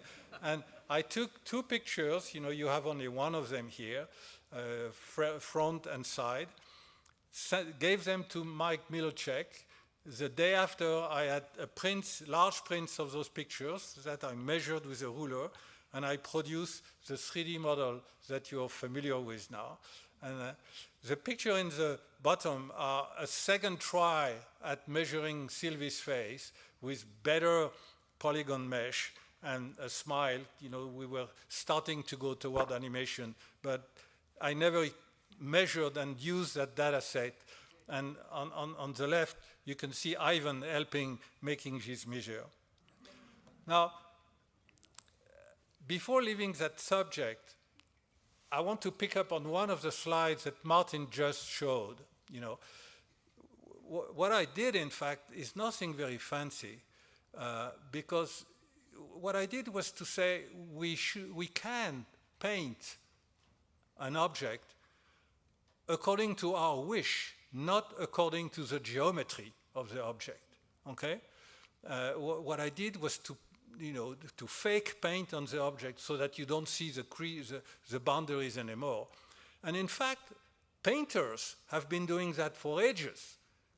On a flat sheet of canvas, they paint something that looks 3D, okay? So this notion is there.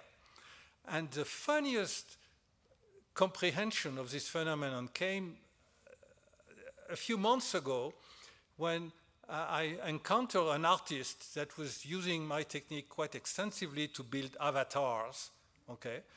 And he said, Henri, I was very disappointed because I had those nicely smooth shaded avatars, and then when I wanted to print them on my 3D printers, they came out faceted. And so I had to explain to him, but that's normal, the geometry is faceted. It's only the painting on the screen that is smooth. If you 3D print, you're only 3D printing the geometry. Okay. So, I mean, just telling you all of this story brings me back to my memory, all those good times. So, but I want to terminate with a picture which I could not resist showing you of the fun we had while being at Utah. This is a costume party at Bob Taylor's place in '69, where you will recognize many of the people, probably quite a lot of them are present in this room.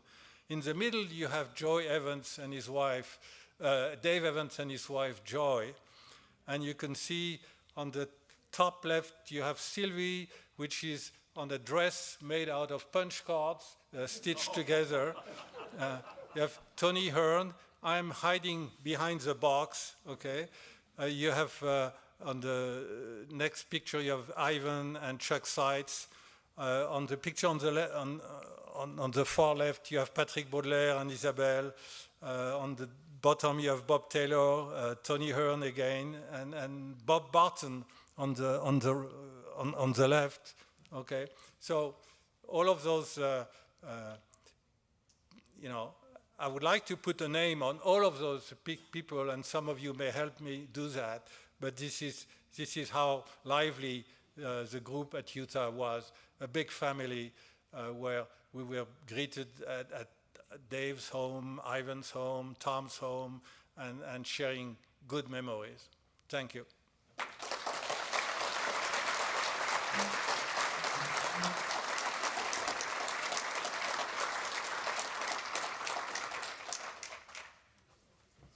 Take a break?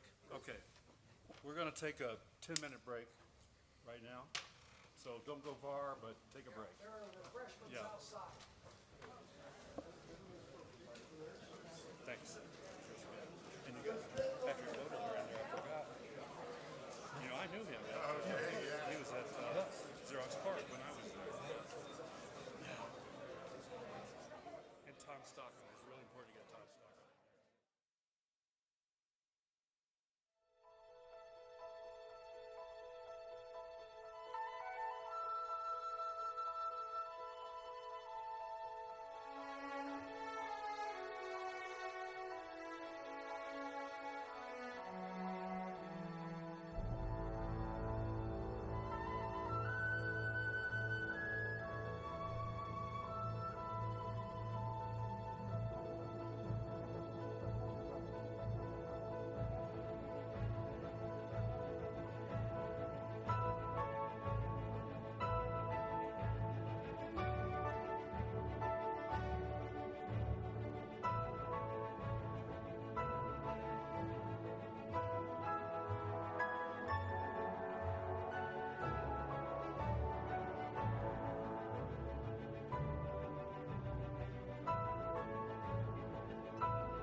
I think we should start finding our way back to the chairs, please. Let's start getting our way back.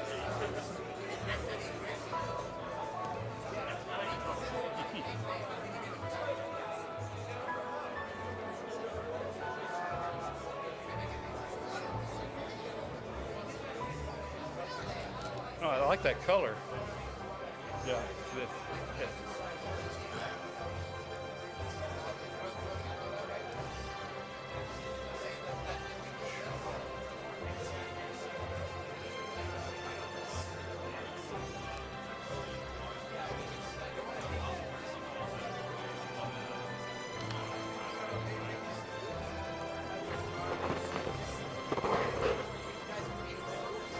Bob, are you about ready to go?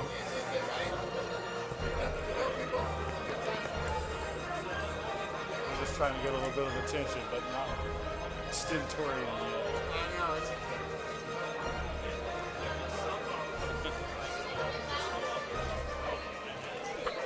Okay, let's start finding our way. Bob Schumacher, are you about ready to go? Okay.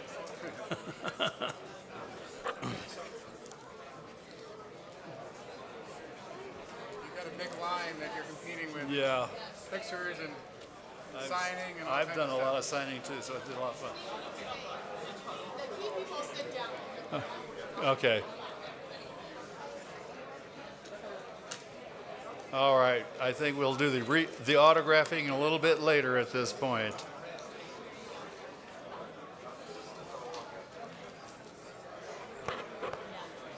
Thank you. I'll give them a couple more minutes, Bob. Okay. They must be students or something there.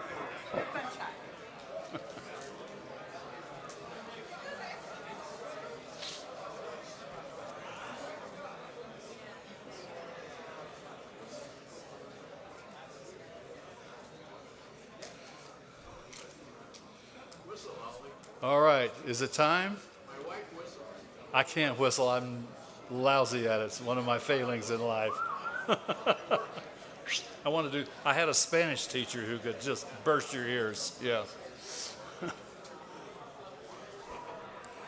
Okay, let's do it in 2 more minutes. Let's start this up.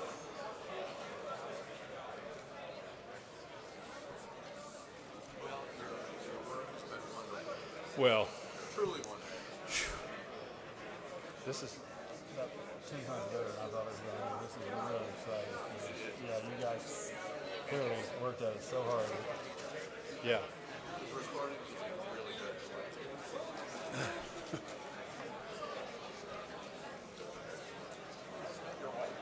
Oh, good. Oh, good.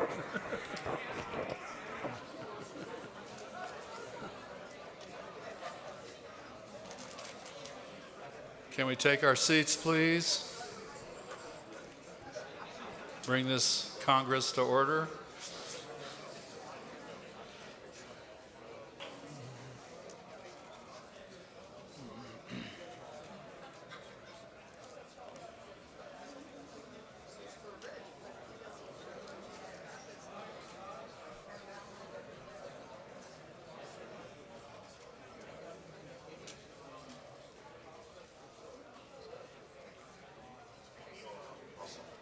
Okay, why don't you just, corral them in.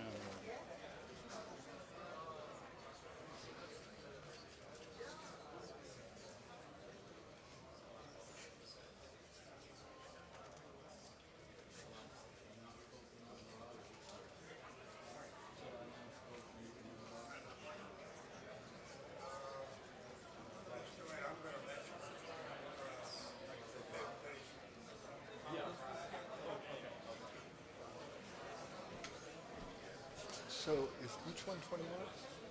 Right. Okay. How are we doing? Will it fit? There are 4 more. We'll just do it, just barely, but yeah, I just want to verify 20 minutes per.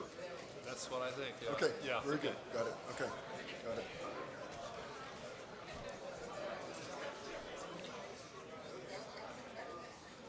Okay. I am going to welcome Bob Schumacker to the stand now, and we'll start the rest of the afternoon session. Bob, take it away.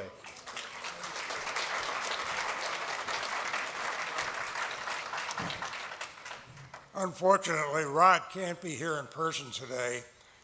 Seems stuff happens at our age. But I'll bet he's watching on the live Zoom, and I'll probably hear from him if I get carried away and go too far from the truth. But, well, here we go. You know, yesterday you saw the present and a lot about the future. Today I'm going to take you way back and talk about one part of the simulation business at ENS and sort of where we got from there to the present.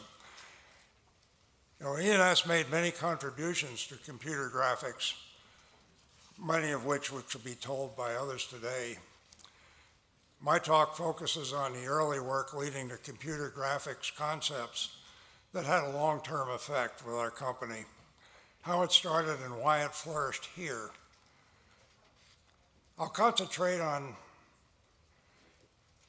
two key products that were developed in the company's first decade, which is kind of strange because why these? They were the initial products developed when GE folks moved to Utah and joined forces with those from ENS. We were kind of the outsiders that came in. But the two products that we did that are really central to this talk and central to the company's products couldn't differ more.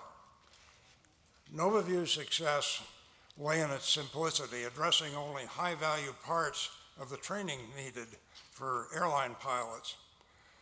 Required only trivial graphics, projecting points on a display, but paid a lot of attention to faithfully showing those light points under very carefully controlled weather conditions.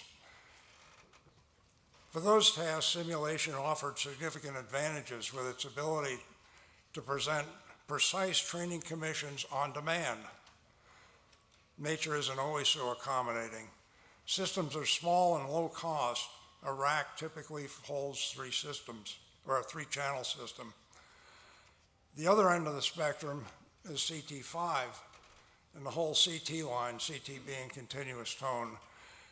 And they're used for a totally different approach that extended the performance of Gary Watkins' first 4 systems at the company, CT1 through 4. And they stemmed, of course, from his PhD work. These are full color systems and addressed applications requiring the most realistic images the technology and budget would allow. They were large and multi-rack systems and usually filling a room. We didn't realize it at the time that we did these 2 systems, but NovaView and CT5 were to become foundational in the company, and future products were built on those ideas for quite a while.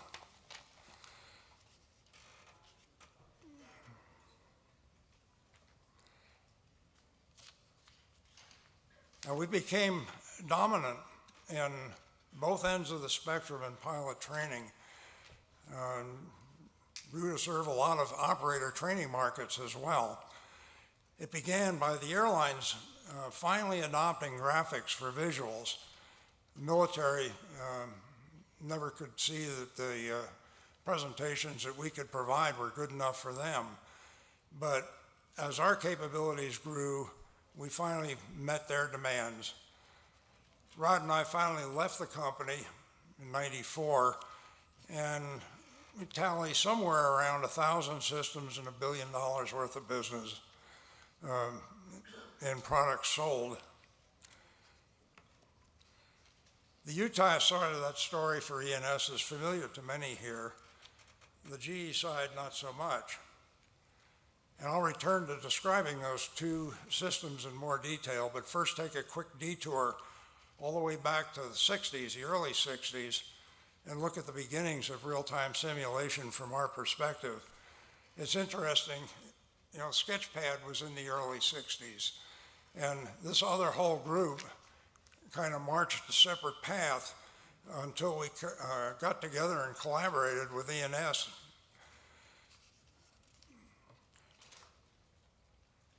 Rod and I met at GE's E-Lab in Ithaca, New York in '60. Somehow then ended up working together our entire careers until we left E&S. And we've now been gone for almost 30 years, but still enjoy getting together and rehashing our 32-year career together. When we arrived at GE, there was a Navy project underway to try and show a better display that was easier to interpret than the myriad of instruments that were in an airplane. A real-time system was built with calligraphic symbology and a simple texture on ground plane. That system was test flown, even though it was a couple of racks worth of stuff in an airplane that had two cockpits, one with no windows and one with a pilot, and just in case the guy screwed up and couldn't fly it with that. This is what pilots used to have, and still many still do fly this way. You got to scan and mentally integrate at least 6 basic flight instruments to maintain aircraft control if you're flying in the soup. This is a fairly recent artist concept of the idea the Navy wanted to try, which was the highway in the sky. And its purpose was not so much to provide a path to follow as to consolidate all those instruments in a single place, so that they didn't have to do the mental gyrations that folks had to do in the past. Actually, 40 years later, you find affordable cockpit displays like the one on the left, which is very much like what the Navy proposed.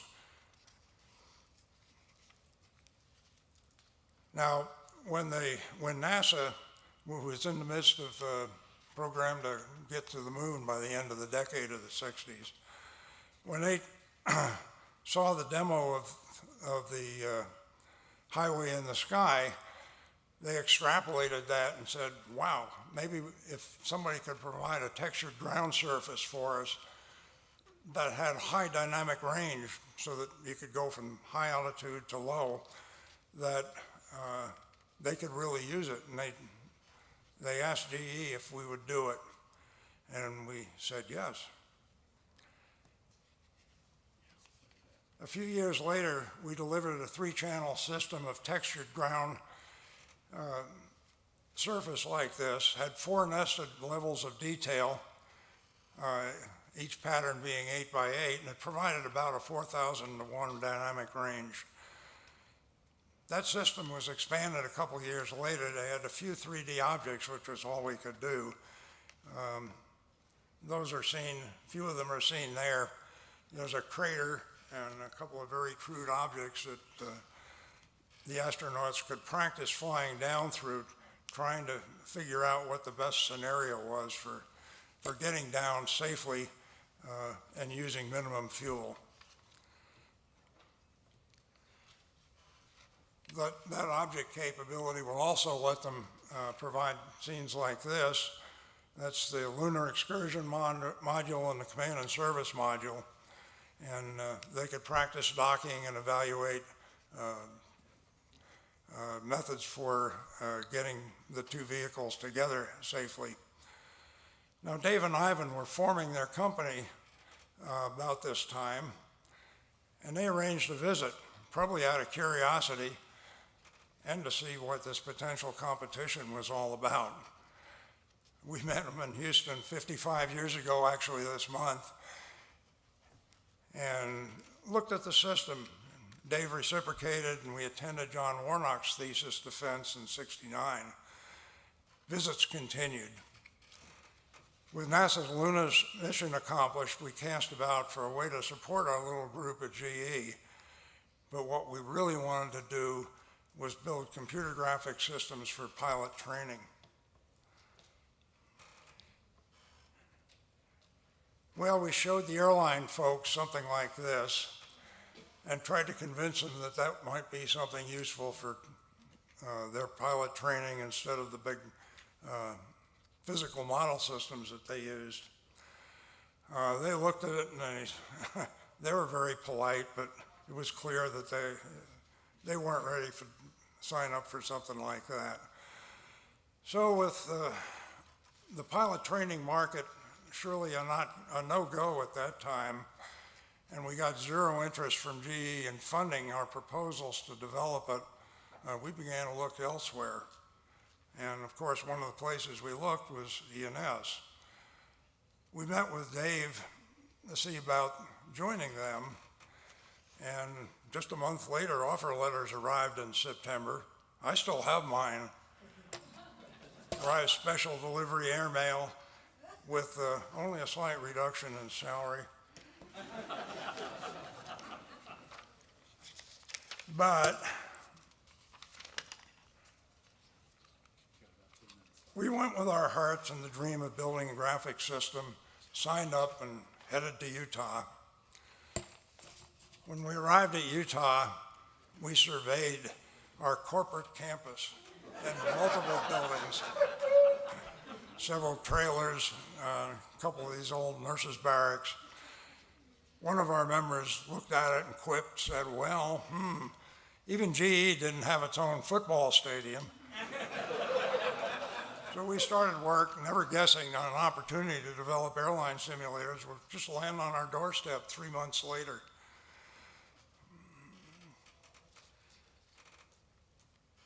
KLM needed new simulators for 747 aircraft. They had worked with Rediffusion, a UK company, for many years, and Rediffusion supplied cockpits, motion systems, and camera model visual systems. But now KLM was very technically adept and thorough, and they'd gone out and found this demonstration of computer-generated lights and thought, maybe they could replace their camera models with the out-the-window visuals. Now, Rediffusion was aware of this demo, but didn't anticipate the interest that KLM showed, and were in a bit of a panic when they thought they might lose the sale. You got to really see one of these things to believe it. That's amazing. That's amazing. The model is, I don't know, 20 feet high, 40 feet long. Camera and optical cameras, usually 3 of them, move around the model in response to simulated aircraft on that gantry, tracks that you see there.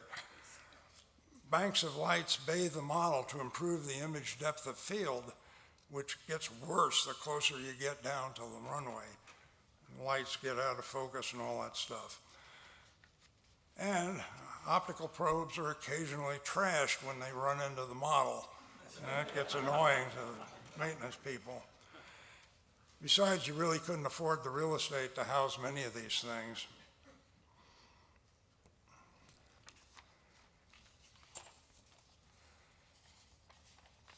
So,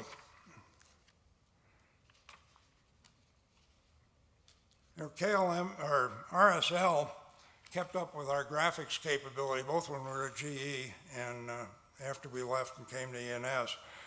I think mainly to make sure that their model boards were not threatened. Now suddenly they were, because KLM was thinking the other way. So things moved quickly from bid a system for KLM. Rod made several trips to Europe on a few hours' notice, literally. He'd call his wife, she'd pack the bags, he'd run home, head out to the airport. His forthright and confident demeanor won the day, and we collaborated on specs, entered a contract in May of '73 for 8 systems. It was really risky for everyone. For our part, we accepted an insane 6-month delivery commitment for something yet to be detailed. It was a crazy time at ENS for 3 engineers and many others who did what it took to make it happen.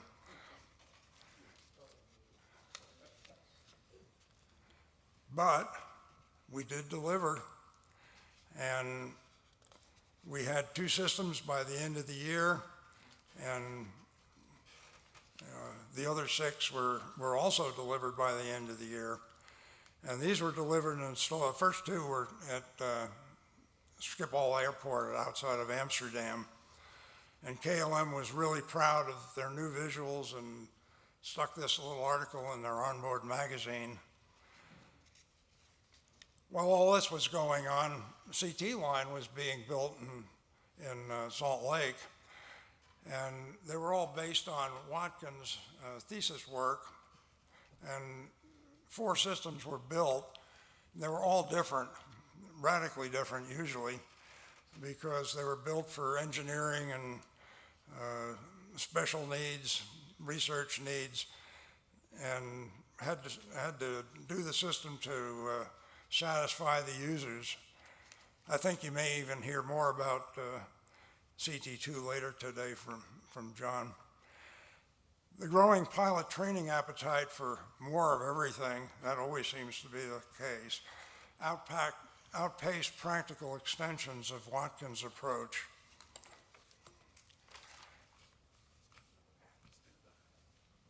Finally, Moore's Law came along, and we did CT5. CT5 had a totally different architecture, and I see I'm running short on time here. And I won't even try to go through this, but it had two full memories in it, frames memories, which weren't possible until Moore's Law took over. It had fancy spatial filtering and achieved, this is the anti-aliasing test pattern. It's spokes of 1 pixel wide at the periphery joint in the center. And you can resolve most of them to about 1/3 of a pixel or so, and there's very little noise in there. The system also had a desirable characteristic that the computing requirements or time increased slowly with the capacity and the load of the system processing.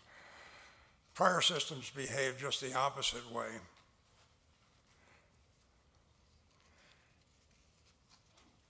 Okay, the architecture has been extended over the years, and we've taken a lot of the PhD work that came out of the university from Gouraud, Fong, and others, and physics-based things like reflections and fog and rain. But it had to wait many years sometimes for enough improvement in the processing to get there. We reintroduced range priority, having done list priority initially, when the memory and multipliers were up to the task.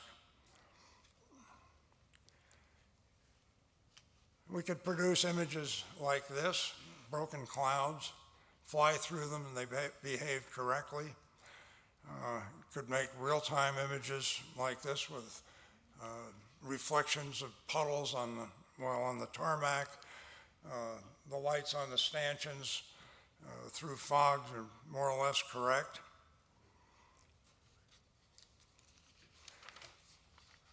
If you're going to hold me to that. Well, let's go down through this. Here's a current view through CTAC on an approach. Look at the sort of detail you can get in that with advanced modeling techniques. Mission rehearsal completely made with automatically from terrain and elevation data and feature type data. We developed displays that had to meet a lot of new requirements with domes, projector like this. For projecting targets, it's got its own image source inside. It's about 1 foot high.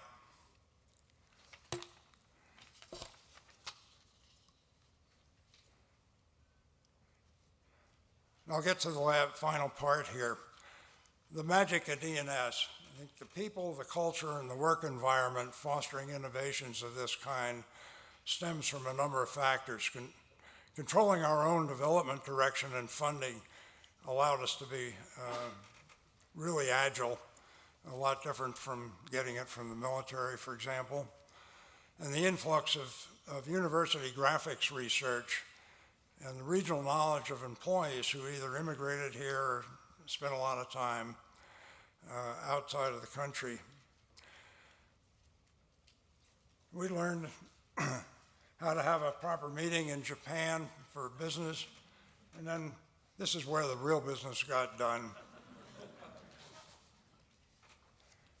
I think finally, Dave Evans was a model for the whole company.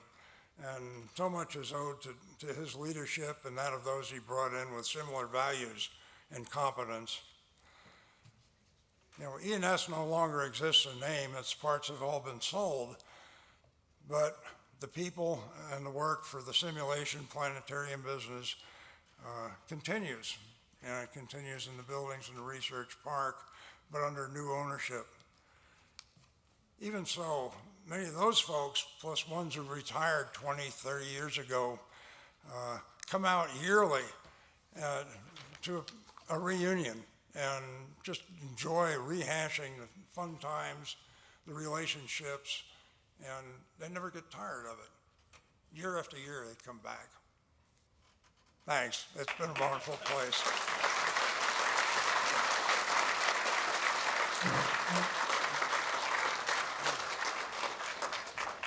Thanks, Bob. Next speaker is Henri Fuchs.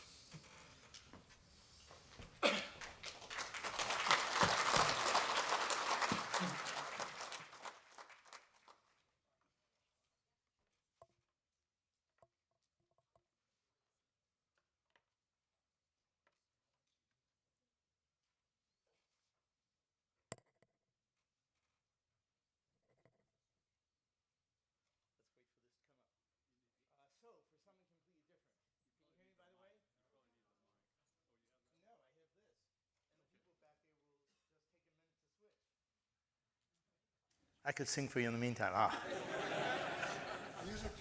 Thank you for all the organizers and for inviting me to this. This has been such a lovely occasion for the last 2 days. I want to thank you all for this.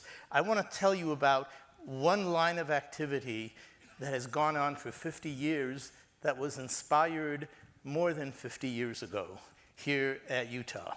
And that is going from Ivan's pioneering 1968 head-mounted display to work still going on today on realizing this in one's ordinary eyeglasses.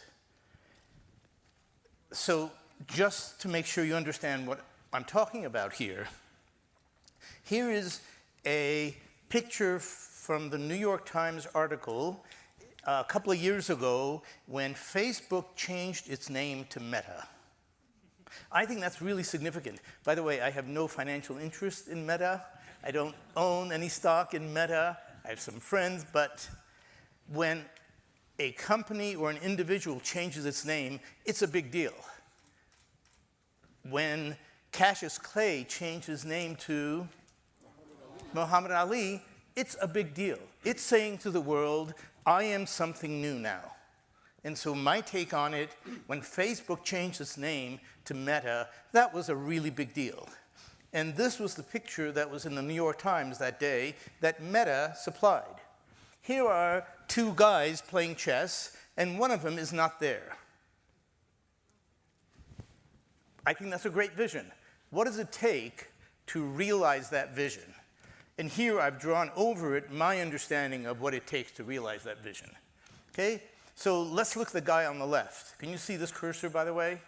I mean, I don't want to pick up my laser pointer because then the people in Zoom land, can't see that. Okay, so here's a guy. He's wearing glasses, his regular glasses, and there's a display in them, presumably so he could see his partner across the table, right? Now, what does it take to put something on the display? It takes an image generator, a graphic system, and it needs a head tracker to know which way he's looking, right? And in order to see his partner, who's not really there, there needs to be some cameras or some other kind of sensors where his partner is that creates a 3D model of his partner, sends it through the network into the image generator for this guy on the left. Everybody with me? And we need the same thing, of course. This is symmetric, so the guy on the right sees the guy on the left. And by the way, of course, we probably want to see more than the guy. We want to see the beautiful street around it, but that's icing on the cake. All right? So let's think about what it takes to do that from a technology standpoint. First of all, this needs to be an eyeglasses form factor. Okay? This is not going to be in a HoloLens 2. It's not going to be in a Quest. It's not even going to be in a Google Glass, right? It needs to be in the guy's eyeglasses, nothing else. And it can't be something that he takes out from his satchel and puts it on, right? So it needs to be in his eyeglasses. It needs to have a wide field of view. It can't be one of these things where you look down and you see, oh yeah, this is my next meeting in 30 minutes. You know, it needs to be that he could see his friend across the table, okay? It needs to have a day-long battery life because he's not going to be plugging into the wall. He's out somewhere in a cafe. And then, here is, I think, most of the interesting part. Where are the cameras? They're not going to be on the street by the cafe, right? The only place they could be is what he is wearing. Think about how difficult that is. How do you get a 3D description of his partner when all you have in his partner's technology is whatever he's wearing in his glasses?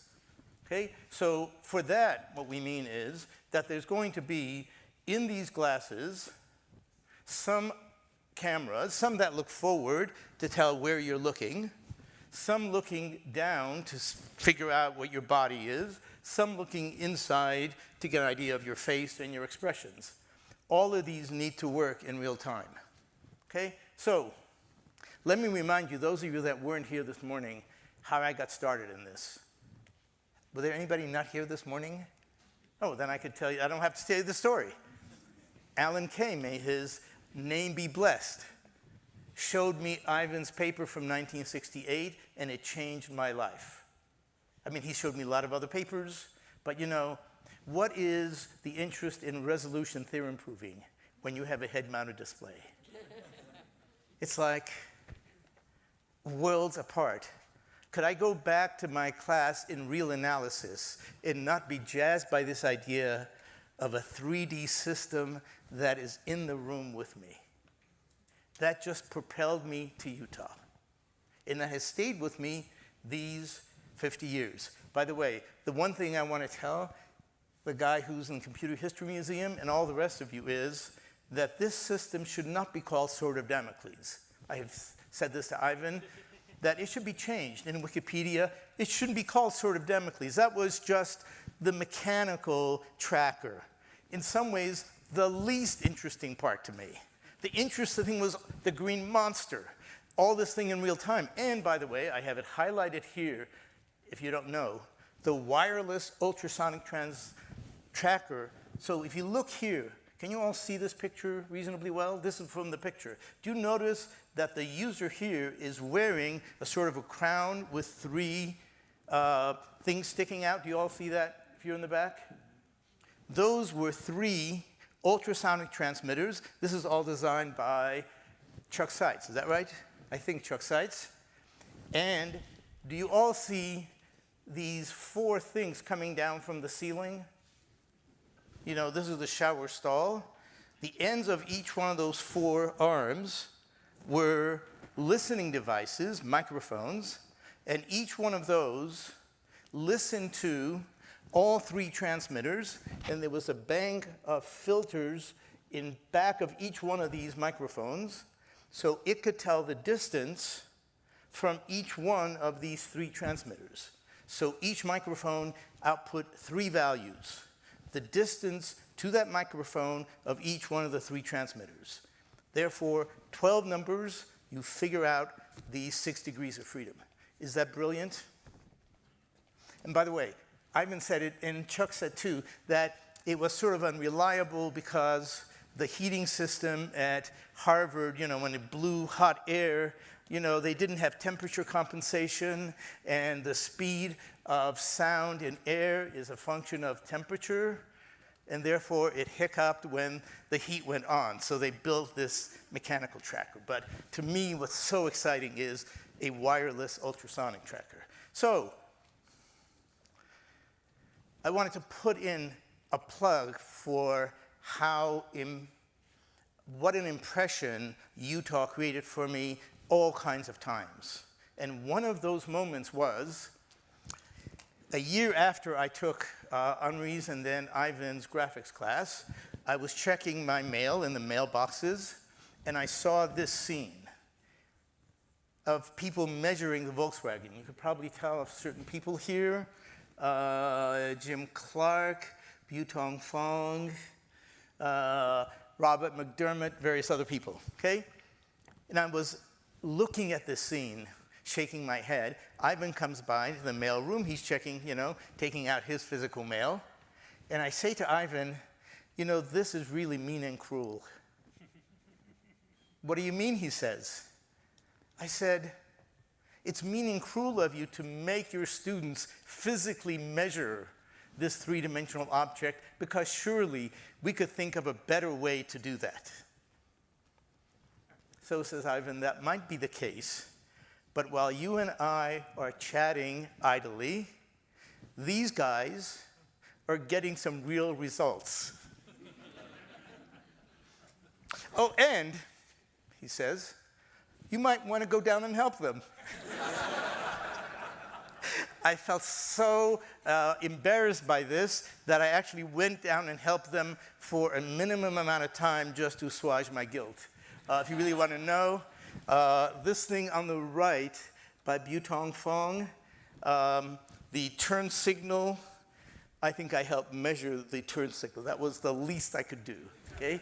And so if ever you see the turn signal and it sort of looks okay, I think I contributed a few minutes to it, okay? But what this got me interested in is this problem of how do you automatically construct a three-dimensional object. And shortly thereafter, we had a visitor from Stanford who talked about Shaky the robot having a laser rangefinder on it. And I thought, aha, this is the way to do this. So I went to Ivan, I said, if we just have a laser rangefinder and then we move it, we could scan it, get a whole picture, what we would get is a depth image, right? And then we could move this thing and get a depth image from another place. We could put all these together and we could run sort of like a Watkins visible surface algorithm backwards. Because what is the Watkins algorithm but a scanline-oriented thing that at each line figures out what's visible, right? I mean, the color is an afterthought, but what you want to do is what's visible. So basically, the output is a depth map. And now if we just had multiple depth maps, we could then do the sort, and we could have a plane. What do we see 3D objects on top? And then we could do, something around it to construct a few lines, and then the next scan line and a few lines, and then we could put a skin over it of polygons or whatever, and then we have a 3D object. Ivan said, yeah, that should work. I thought it was great. Then I went to the next person to have on my committee, Elliot Organic. Some people remember Elliot was a great guy. He wrote 19 books or whatever. And I then understood why he was so successful writing 19 books. Now, to be sure, Elliot Organic was not in computer graphics, but I had taken classes with him. I knew he was a great writer. He really could integrate a lot of things. I give him the same pitch. The same pitch I gave to Ivan in 30 seconds, and Ivan signed up for the committee. Elliot stops me after the first sentence. Okay, what do you mean 3D objects? I say that. Okay, now, what do you mean by a rangefinder? Okay, now, what do you mean by a visible surface algorithm? So, half hour later, he says, that should work. And what you see here is a laser rangefinder whose funding Dave Evans found for me. Of course, this was not a project of anything, but Dave Evans gave me $2,000, which was enough to buy a laser and galvanometers and controllers and the digital to analog converters, and to use Bob Burton's Twinkle box, which some of you may remember was used as a spinning disk to digitize like LEDs. He claimed I may have been the only one to use it for a long time. But that's because, as we were saying here, the thing heated up like after 30 minutes. Do I recall this correctly? And so this is one of the objects. should I say this is crude enough so you probably cannot tell the gender of the person lying on the ground, right? It was one of my friends. And so one of the things that came out of that, what positive and negative was, positive was I got this dissertation. The negative was nobody ever mentioned to me about publication. It was like, why would I want to publish something? I just built a system and, it worked, right? And it wasn't until a year later that my old dissertation advisor, Bob Plummer, sent me a similar paper from IBM that I realized in reading it they made one tiny mistake. And by combining it with the algorithm, that resulted in this thing with the person lying on the ground, you could do much better. And so this cover of Communications, the ACM, is the optimum surface of a CT scan of a human person being who's scanned. Optimum in the sense of the minimum total surface area of triangles that fit all the data points. So, this is too small to read, but I wanted to give you some idea of how inspiring this idea of Ivan's was. So here are a few of the papers we've worked on and published on the display system itself. The latest one came out in SIGGRAPH last year, and it goes back through the years to 1998 with a video see-through headset and a whole bunch of other ones I didn't have time to put. We worked on trackers from 1977 to 2019, the latest one going at like 50 kilohertz so that you can measure small tremors of somebody wearing it. We worked on image generation system from binary space partitioning trees that Bob Schumacker, where is he now? Bob was instrumental in inspiring. There was this paper from some project that Bob and Rod and others did at GE about how you could do separating planes and do priority ordering of polygons that I didn't understand very well, and Bob helped explain it to me, and that led to this algorithm, which I only years later found out, enabled first-person video shooter games, which I don't care for a lot, so I didn't know about it till many years later, but I'm told that if you use Doom or Quake or things like that on your PC, underneath it all, it's the binary space partitioning tree algorithm. And we've been working on image generation for low latency until, for all these various activities. Finally, model generation, we're still working on, and we worked on from the surface reconstruction work to this very moment. There's some student trying to get a paper finished for the Neural Information Processing Society paper. So this inspired a lot of our interest. I want to mention like 3 of them just to give you some flavor. 1984, Gary Bishop's tracker was, I think, the first one that did not the usual thing of having cameras around the corners of the room and looking at the lights, say, on the head, but going the other way of having some smart sensors on the head and looking at how the room changed as you move. Here is the chip from that. And some of you mentioned about how enabling MOSIS was, the MOS implementation system. Is that the number? But we used it a lot. And it enabled us to do things like, in this chip, they were a whole lot of optical sensors and processing right behind it in order to be able to operate at kilohertz rates at 1984. I'll give you 2 more topics. One is early telepresence systems, which used a sea of cameras that would be all around. Here was the concept drawing for a remote surgical consultant who would be wearing a headset and would see the patient and the local medical personnel. And we recognized a real-time version of this with friends at UPenn and friends at Pittsburgh Supercomputing Center, which took 27 video streams. This was at the 2002 Supercomputing Conference.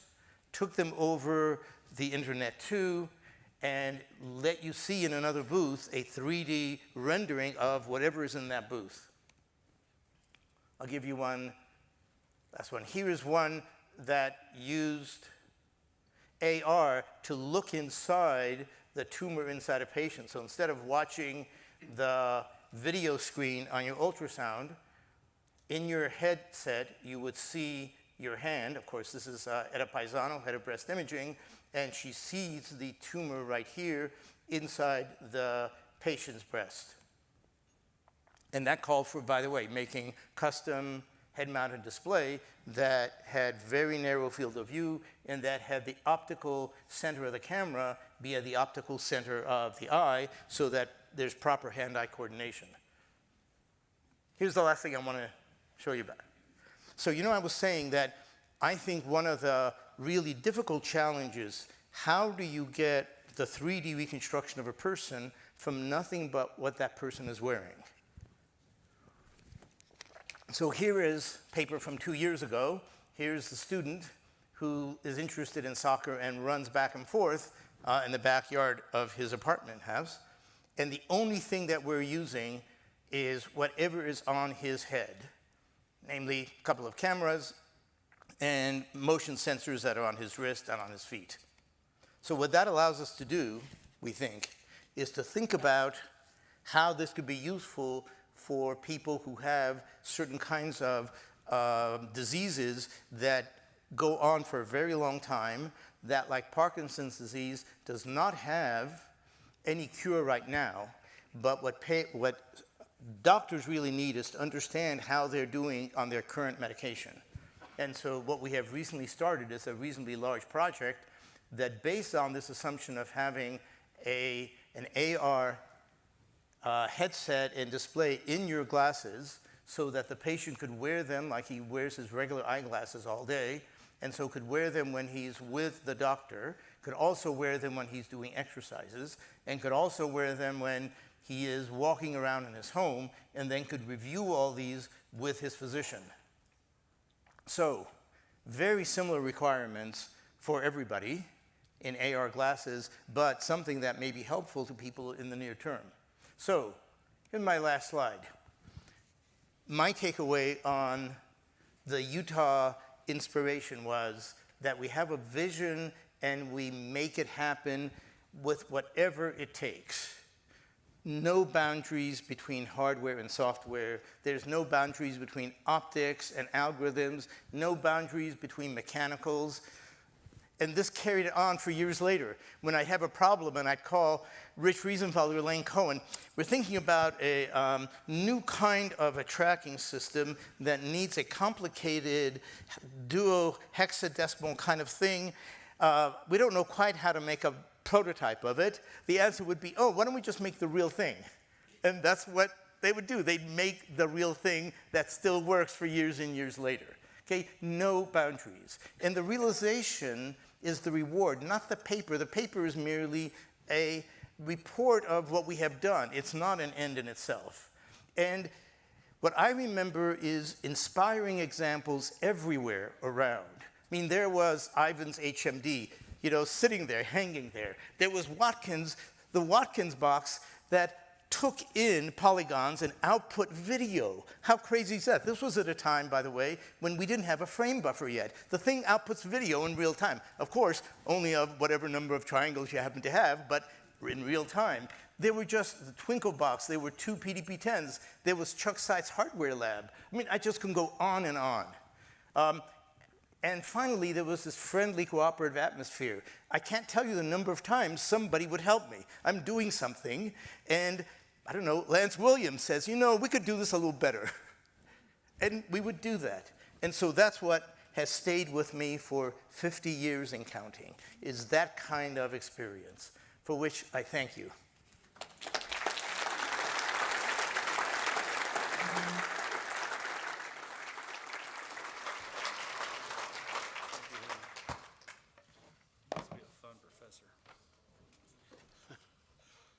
Okay, our next speaker is not with us. He went home to celebrate his anniversary with his wife. That'd be Jim Clark. And now we have a video of another video from Alan Kay, which I guess will start up back there somewhere.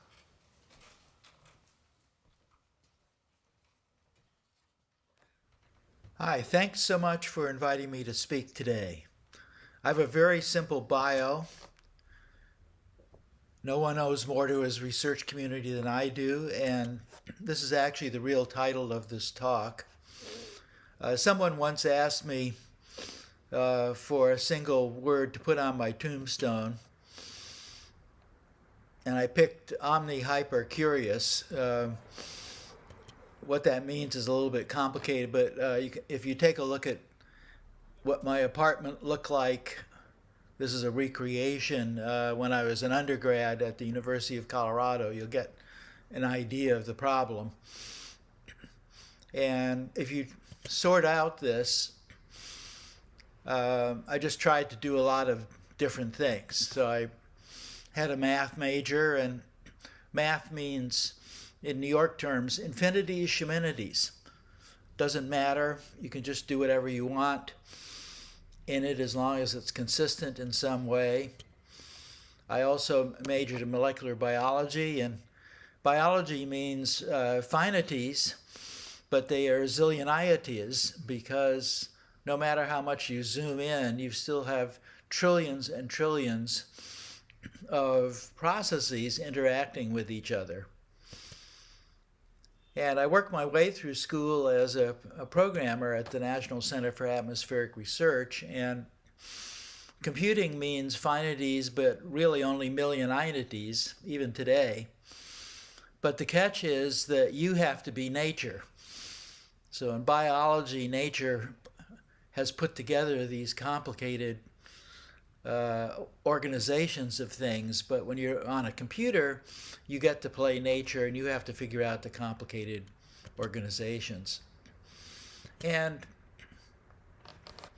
my minors were anthropology and English, and these tied together with a deep interest in theater. And theater is many, many kinds of things, but it's in the large, it's kind of many, many people of different kinds working together to create what the theater calls a magic mirror. It is something that beams the audience's intelligence back out at them. So it encompasses so much of what makes us human. I spent quite a bit of time there. I was supposed to be working on my majors and minors, but in fact, I spent a lot of it in the theater, and by the time I got done with all of this in 1966, I was exhausted. And I was rescued by accidentally winding up in Salt Lake City at Merrill Engineering Building here and meeting this wonderful guy, Dave Evans, who on his desk had a pile of these brown-covered reports from Lincoln Laboratory written by Ivan Sutherland about a new way to use computers. And he said, take this and read it, come back and talk to me about it tomorrow. And so when I read it, I found out about, in the early 60s, the experimental computer for the SAGE project, which was called the TX2, was enormous. It was the size of the building. It sort of was the building. And we learned to think about this as the time when there was only one personal computer. And that was when Ivan Sutherland got to use it from 3 o'clock in the morning to 6 o'clock in the morning because Wes Clark liked him. And here's what he did. This oscilloscope could only plot points, so he first had to write software to actually make it into a display. He had to invent rubber band lining. And then he did something wonderful. He allowed you to just sketch something and then tell the system what you wanted it to be. In this case, he said all of those lines had to be mutually perpendicular. You just saw the first clipping window ever done. And here he wants to make a hole in this flange. So he points to those and says, I want them to be parallel and connected to the top guy. And he's using them here as guidelines to make these dashes. So the constraint here is collinearity.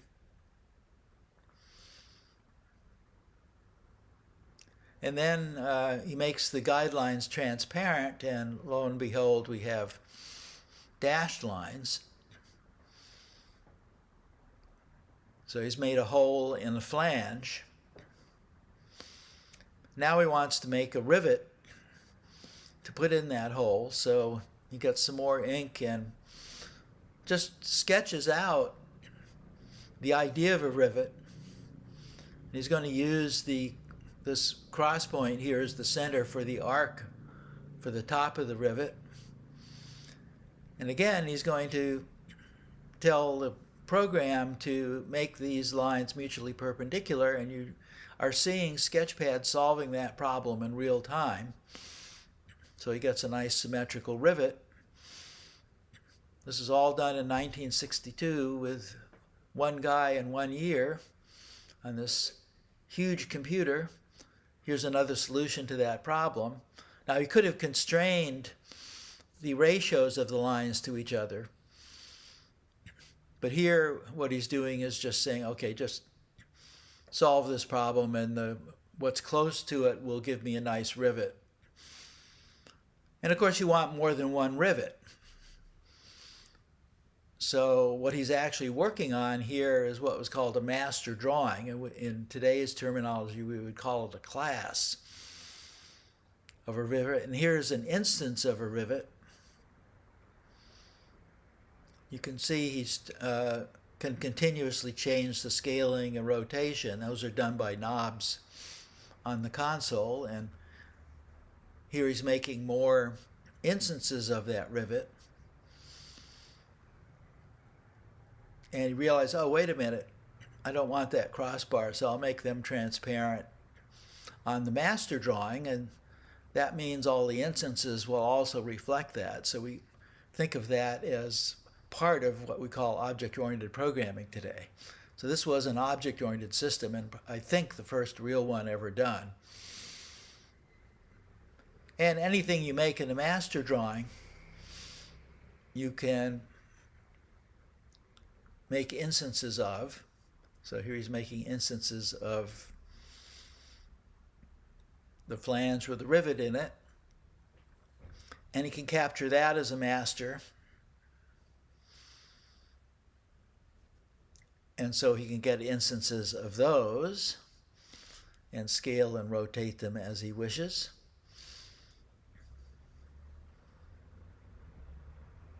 And in fact, all of the alphanumeric information he could display was also done this way by just drawing them into the system.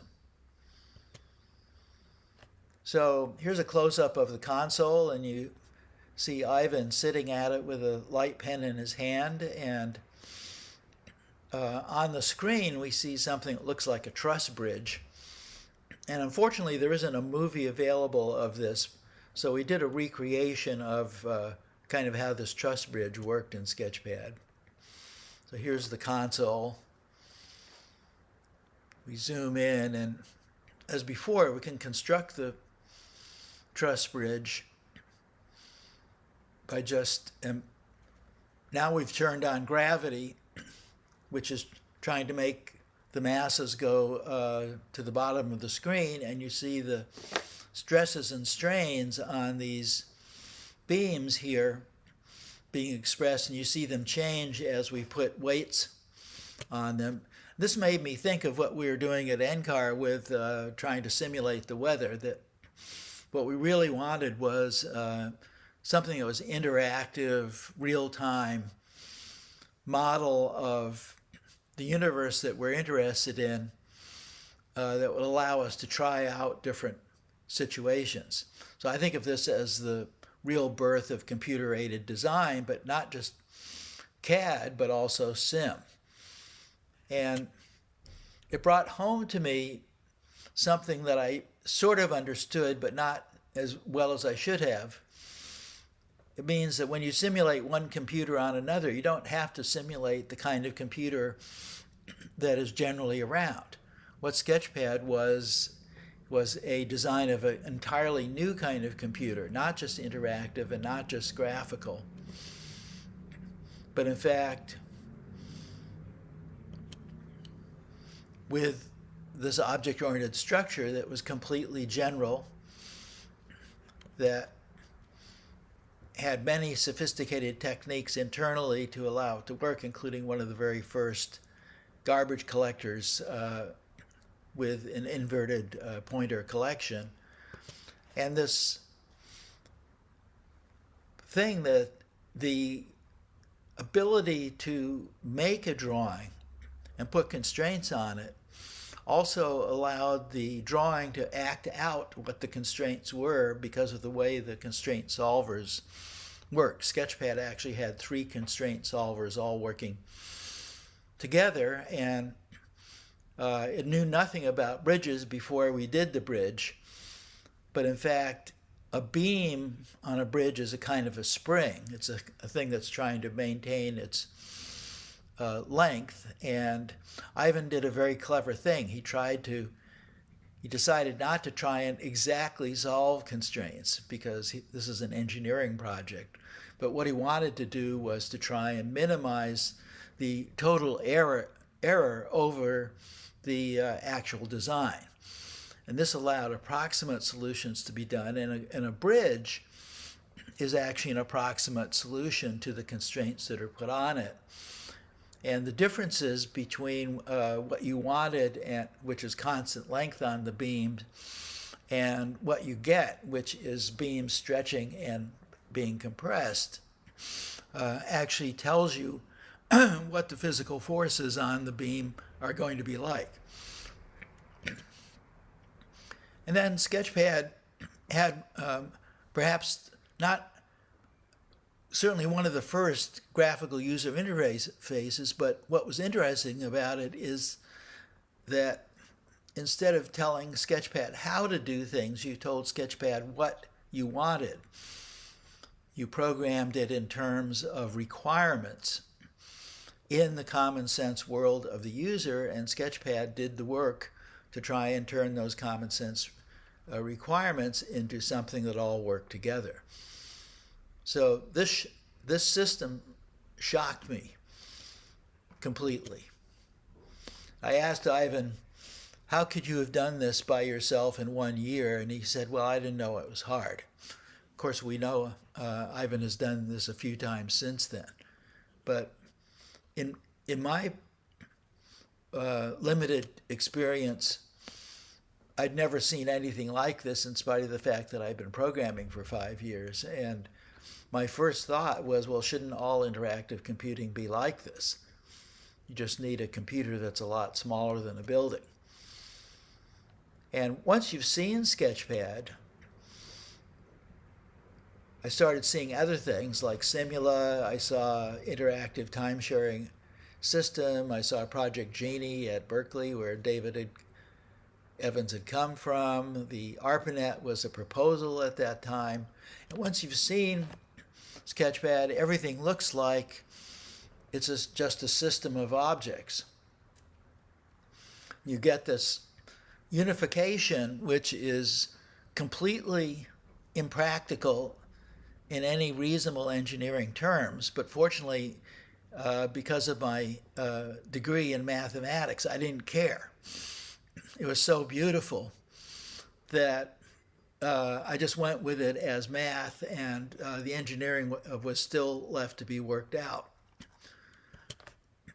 And I had shown up in the middle of the fall term, and Dave said to me, there are about 7 weeks until the new term. What would you like to do with your time? And I said, well, if it was up to me, I'd go to the library and I'd read everything about computing from the last 15 years, because I don't know anything. I just know how to program. And I would Xerox every article that I wanted to study further. And he said, okay, go ahead. Gave me a unlimited Xerox account, and I wound up reading thousands of articles, and Xeroxed off about 200 of them for further study. These are some of them. And this, of course, threw me into this hyper-omni curiosity problem. And some of it was clarified by a visit by Doug Engelbart, who was talking about a unified way of thinking about augmenting human intellect. And Dave had a friend, Ed Cheadle, wonderful guy, who was an engineer at a local aerospace company, and Dave got me a consulting job with Ed, and Ed had on his mind a little machine. So the first thing he said to me when we got together, he said, "Hey, let's make a little machine." And I wanted it to be like Sketchpad, but that was too much for those days. So we revisited many parts of it, and here's what that machine looked like as a self-portrait on its own display. And I hope Dwayne Call is around because I think that Dwayne actually helped by making this particular picture on using the Flex Machine display package. Then there's an incredible idiosyncratic guy by the name of Bob Barton, who David had convinced to be a professor against his will for a year or two at Utah. And he was cantankerous. He was extremely at ease with the English language, quite a character. And in taking his first class in advanced system design, he gave us a sheet of paper. He said, "Well, there's a few things known about it. I expect you to read all of these and understand them." But then he said, "It is my job to firmly disabuse you of any fond notions you might have brought into this classroom." And he conducted this class by taking anything that we believed in regarding computing and showing why it was BS or didn't scale or had some other bad properties. And this included things he actually believed in also. So this is a really great experience. I hope you all get a chance to go through it, is to have somebody really good. This guy was a genius. Garbage collect your mind. That's what he did. And those of us who survived that class were set free to think about just anything we wanted to. But this guy did not like to talk to students. And so I wanted to talk to him, and some of my friends said, "Well, you know, he likes to read, you like to read." For instance, he likes Marshall McLuhan. And I said, "Oh, no, I tried reading Marshall McLuhan a few years ago, and I couldn't understand it." And so I decided to spend the summer of '67 understanding media, which I finally did. And that led to this confusion that I thought I'd left behind at the University of Colorado, because once you get into this stuff, the intermediaries between us and the rest of the world, including symbolic ones, you're talking about a lot of different relationships. So that opened up the world again, made it larger than computing. And the next year, in 1968, there was a conference for grad students at the University of Illinois, and one of the things we saw there was a prototype for one of the first flat screen displays, which are being worked on by a number of companies. But the reality of it stuck in our minds. So one of the questions was, what would it take to put a flex machine like Cheadle and I had been working on the back of one of these displays? But I didn't think of it further until meeting Seymour Papert a few months later. And Papert was trying to do what Engelbart was doing for children. And that left such an impression on me that on the plane back to Utah from this meeting, I started thinking about, well, children have to have computing. This is not like a car, which is the way ARPA had been thinking about it, but this is more like a book, which you want to start people on what the real deal is early. And so children have to have something that they can carry around with them, because we don't want to tie them down to desks. And so I drew this cartoon on the plane going back. And so these are just 3 ideas that came from being in the midst of this larger research community. And of course, much, much more was going on. What I was doing was the least of what was going on at Utah, because John Warnock had been doing practical versions of 3D graphics. Sutherland and Sproul had been writing about generalized window clippings. There was heavy work being done on the head-mounted display. And so I thought of this environment that we're in as being kind of a bountiful field of grain, just giving rise to one thing after another. And the simple way of expressing what was going on back then is that the goodness of the results is most strongly correlated with the goodness of the funders. There are smart people around every generation, but there aren't smart funders around every generation. For instance, we don't have them now. Back then, the funders were wonderful, and the results were really interesting. And of course, these ideas traveled. So when I went to Xerox PARC a few years later, these 3 things that I've been working on came along with me. But of course, Bob Flegel was already there with his ideas about bicubic splines from Utah.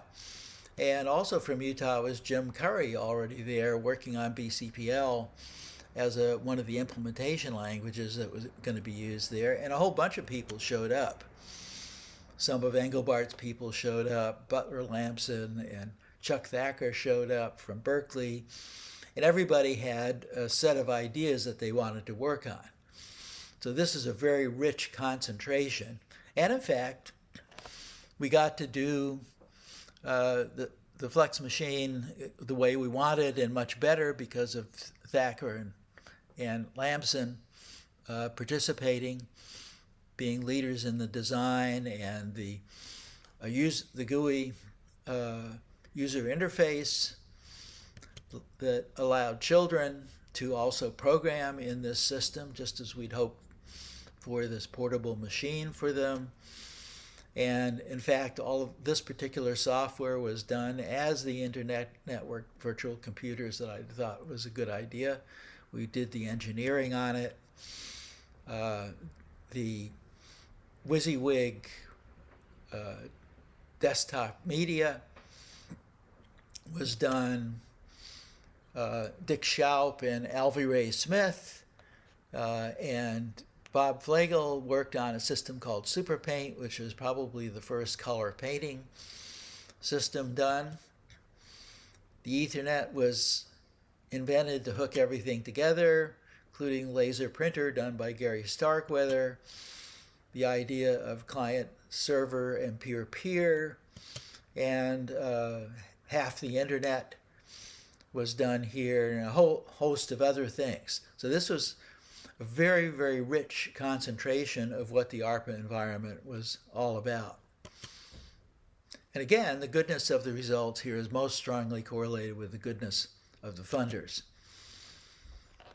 Secret sauce. Well, I think it was how well the ARPA PARC community intercooperated with each other. There are very few rivalries. And this was partly set up by the way Bob Taylor organized both ARPA when he was there and especially Xerox PARC when he set it up. And of course, because we're still talking about these 50 years later, these have proved to be very powerful inventions. Most of them are still around in very recognizable forms, which is a little bit dismaying, actually, but kind of interesting. Thank you very much for inviting me to talk today.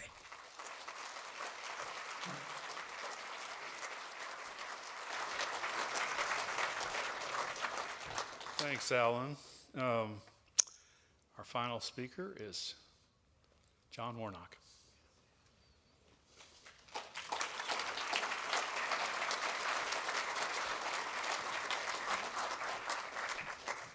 Hi again.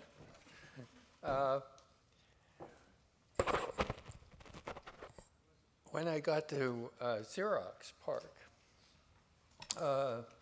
the world changed. I was surrounded by a ton of really, really, really smart people.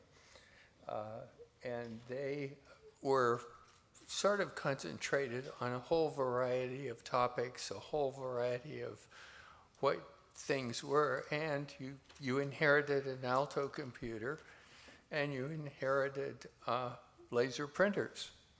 Okay, and as the time went by, you got color laser printers.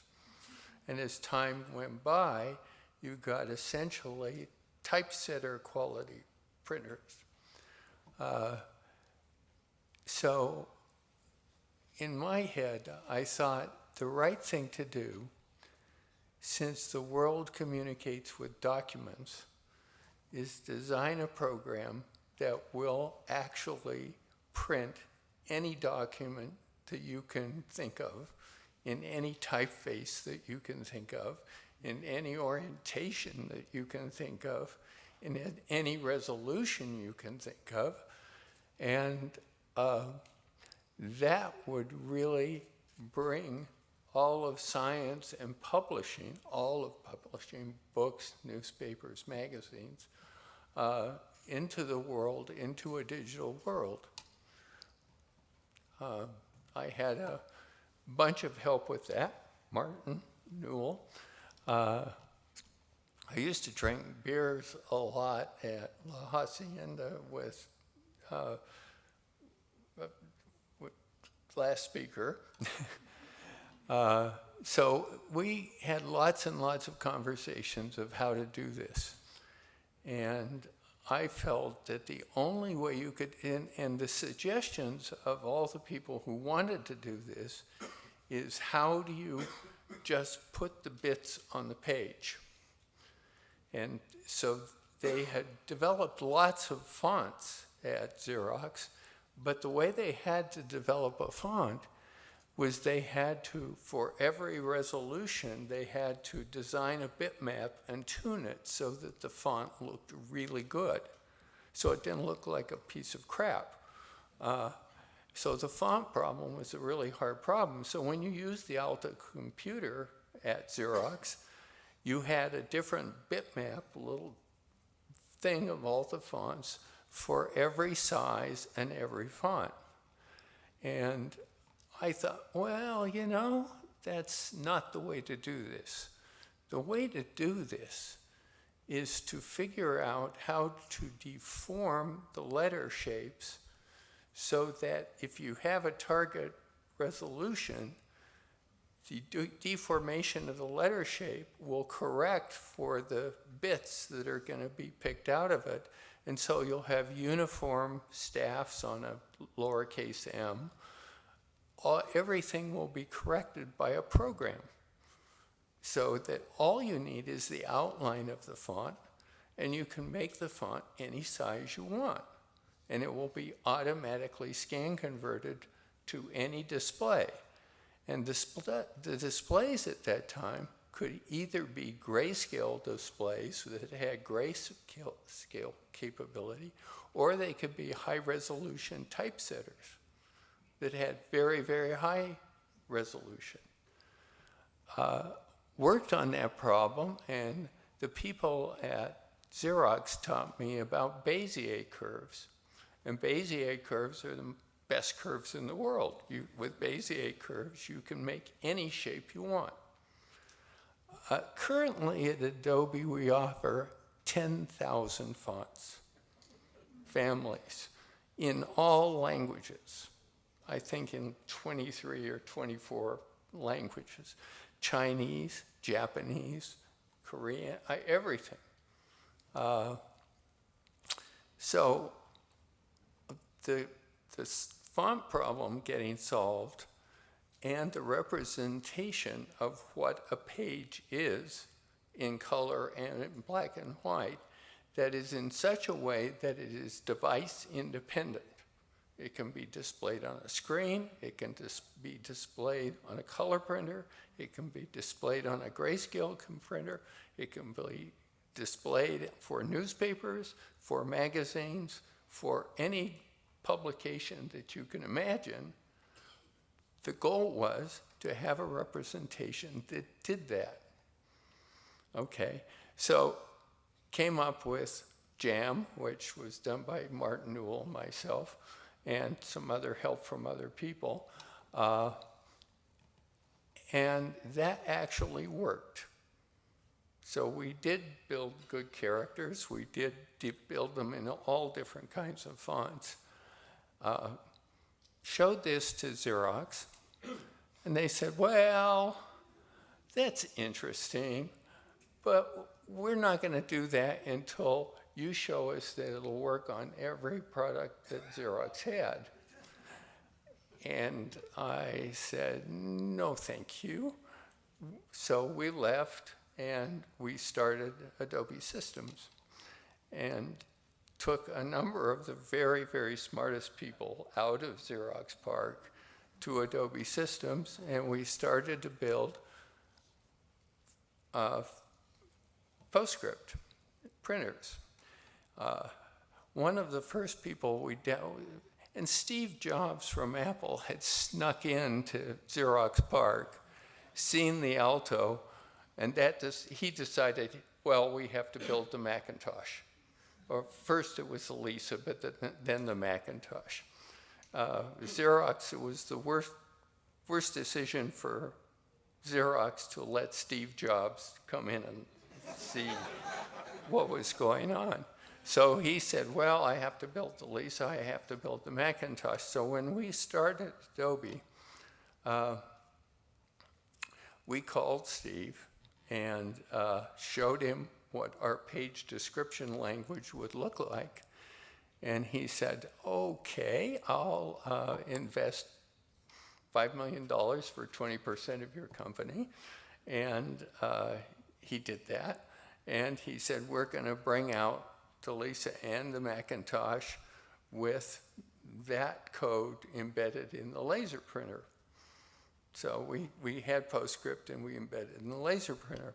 And so we built a huge catalog of every conceivable page that could be in a magazine or in any document. And that all worked. And I had this great sample book. And we started, well, when the Macintosh came out and the laser writer came out, Steve said, we'll put PostScript into the laser writer.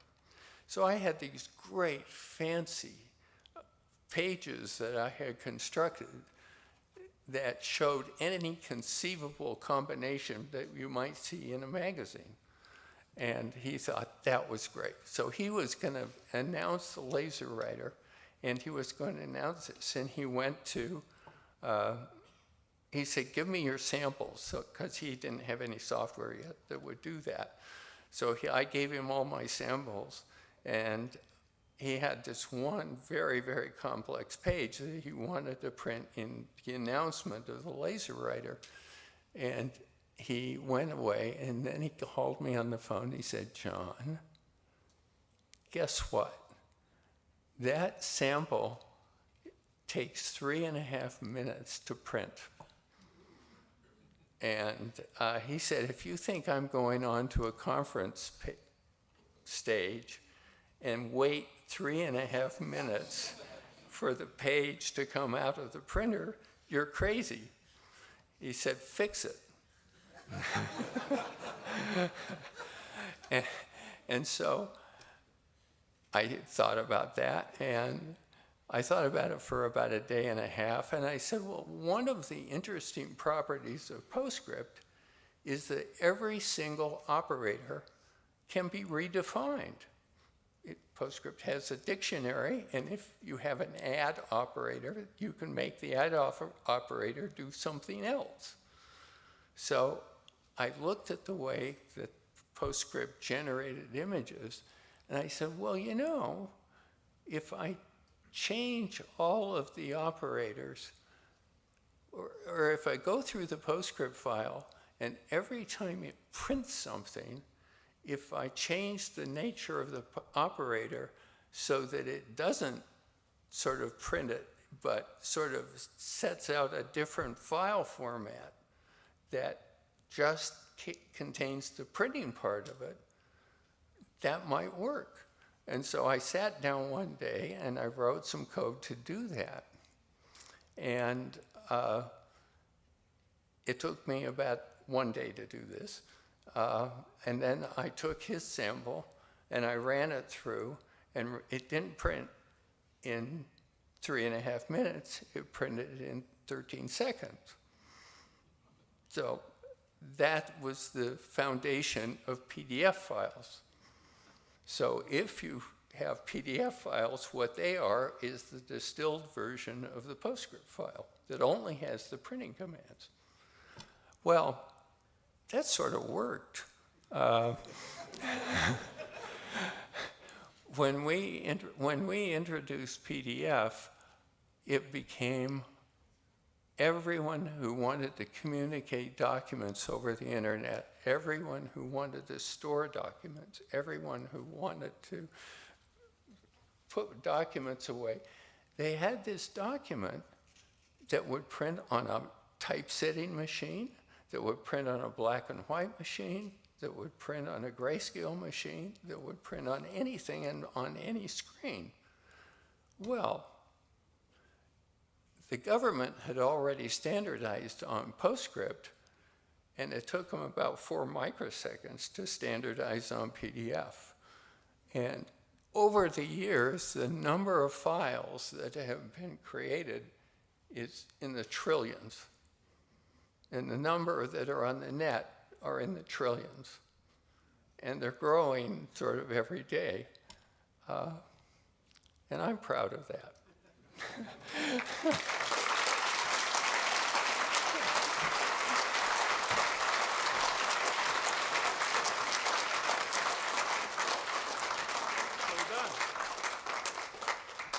Well, ladies and gentlemen, that brings our graphics symposium to a close. I think it's been marvelous. Let's give all the speakers another hand.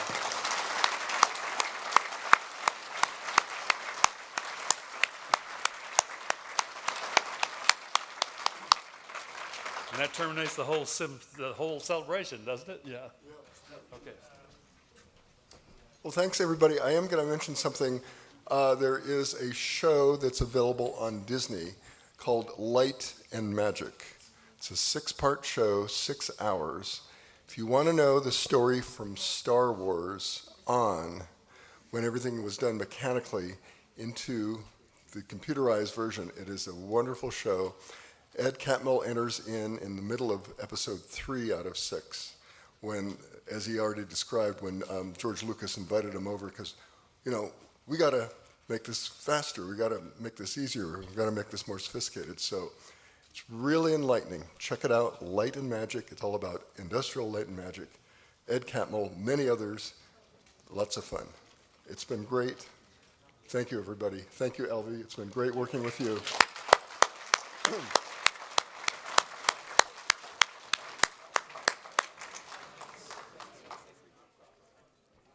I want to add my thanks, and also for all of the current University of Utah School of Computing, both students and faculty. Let's rebuild this. Let's do the exact same thing and create this kind of environment where we're building real systems.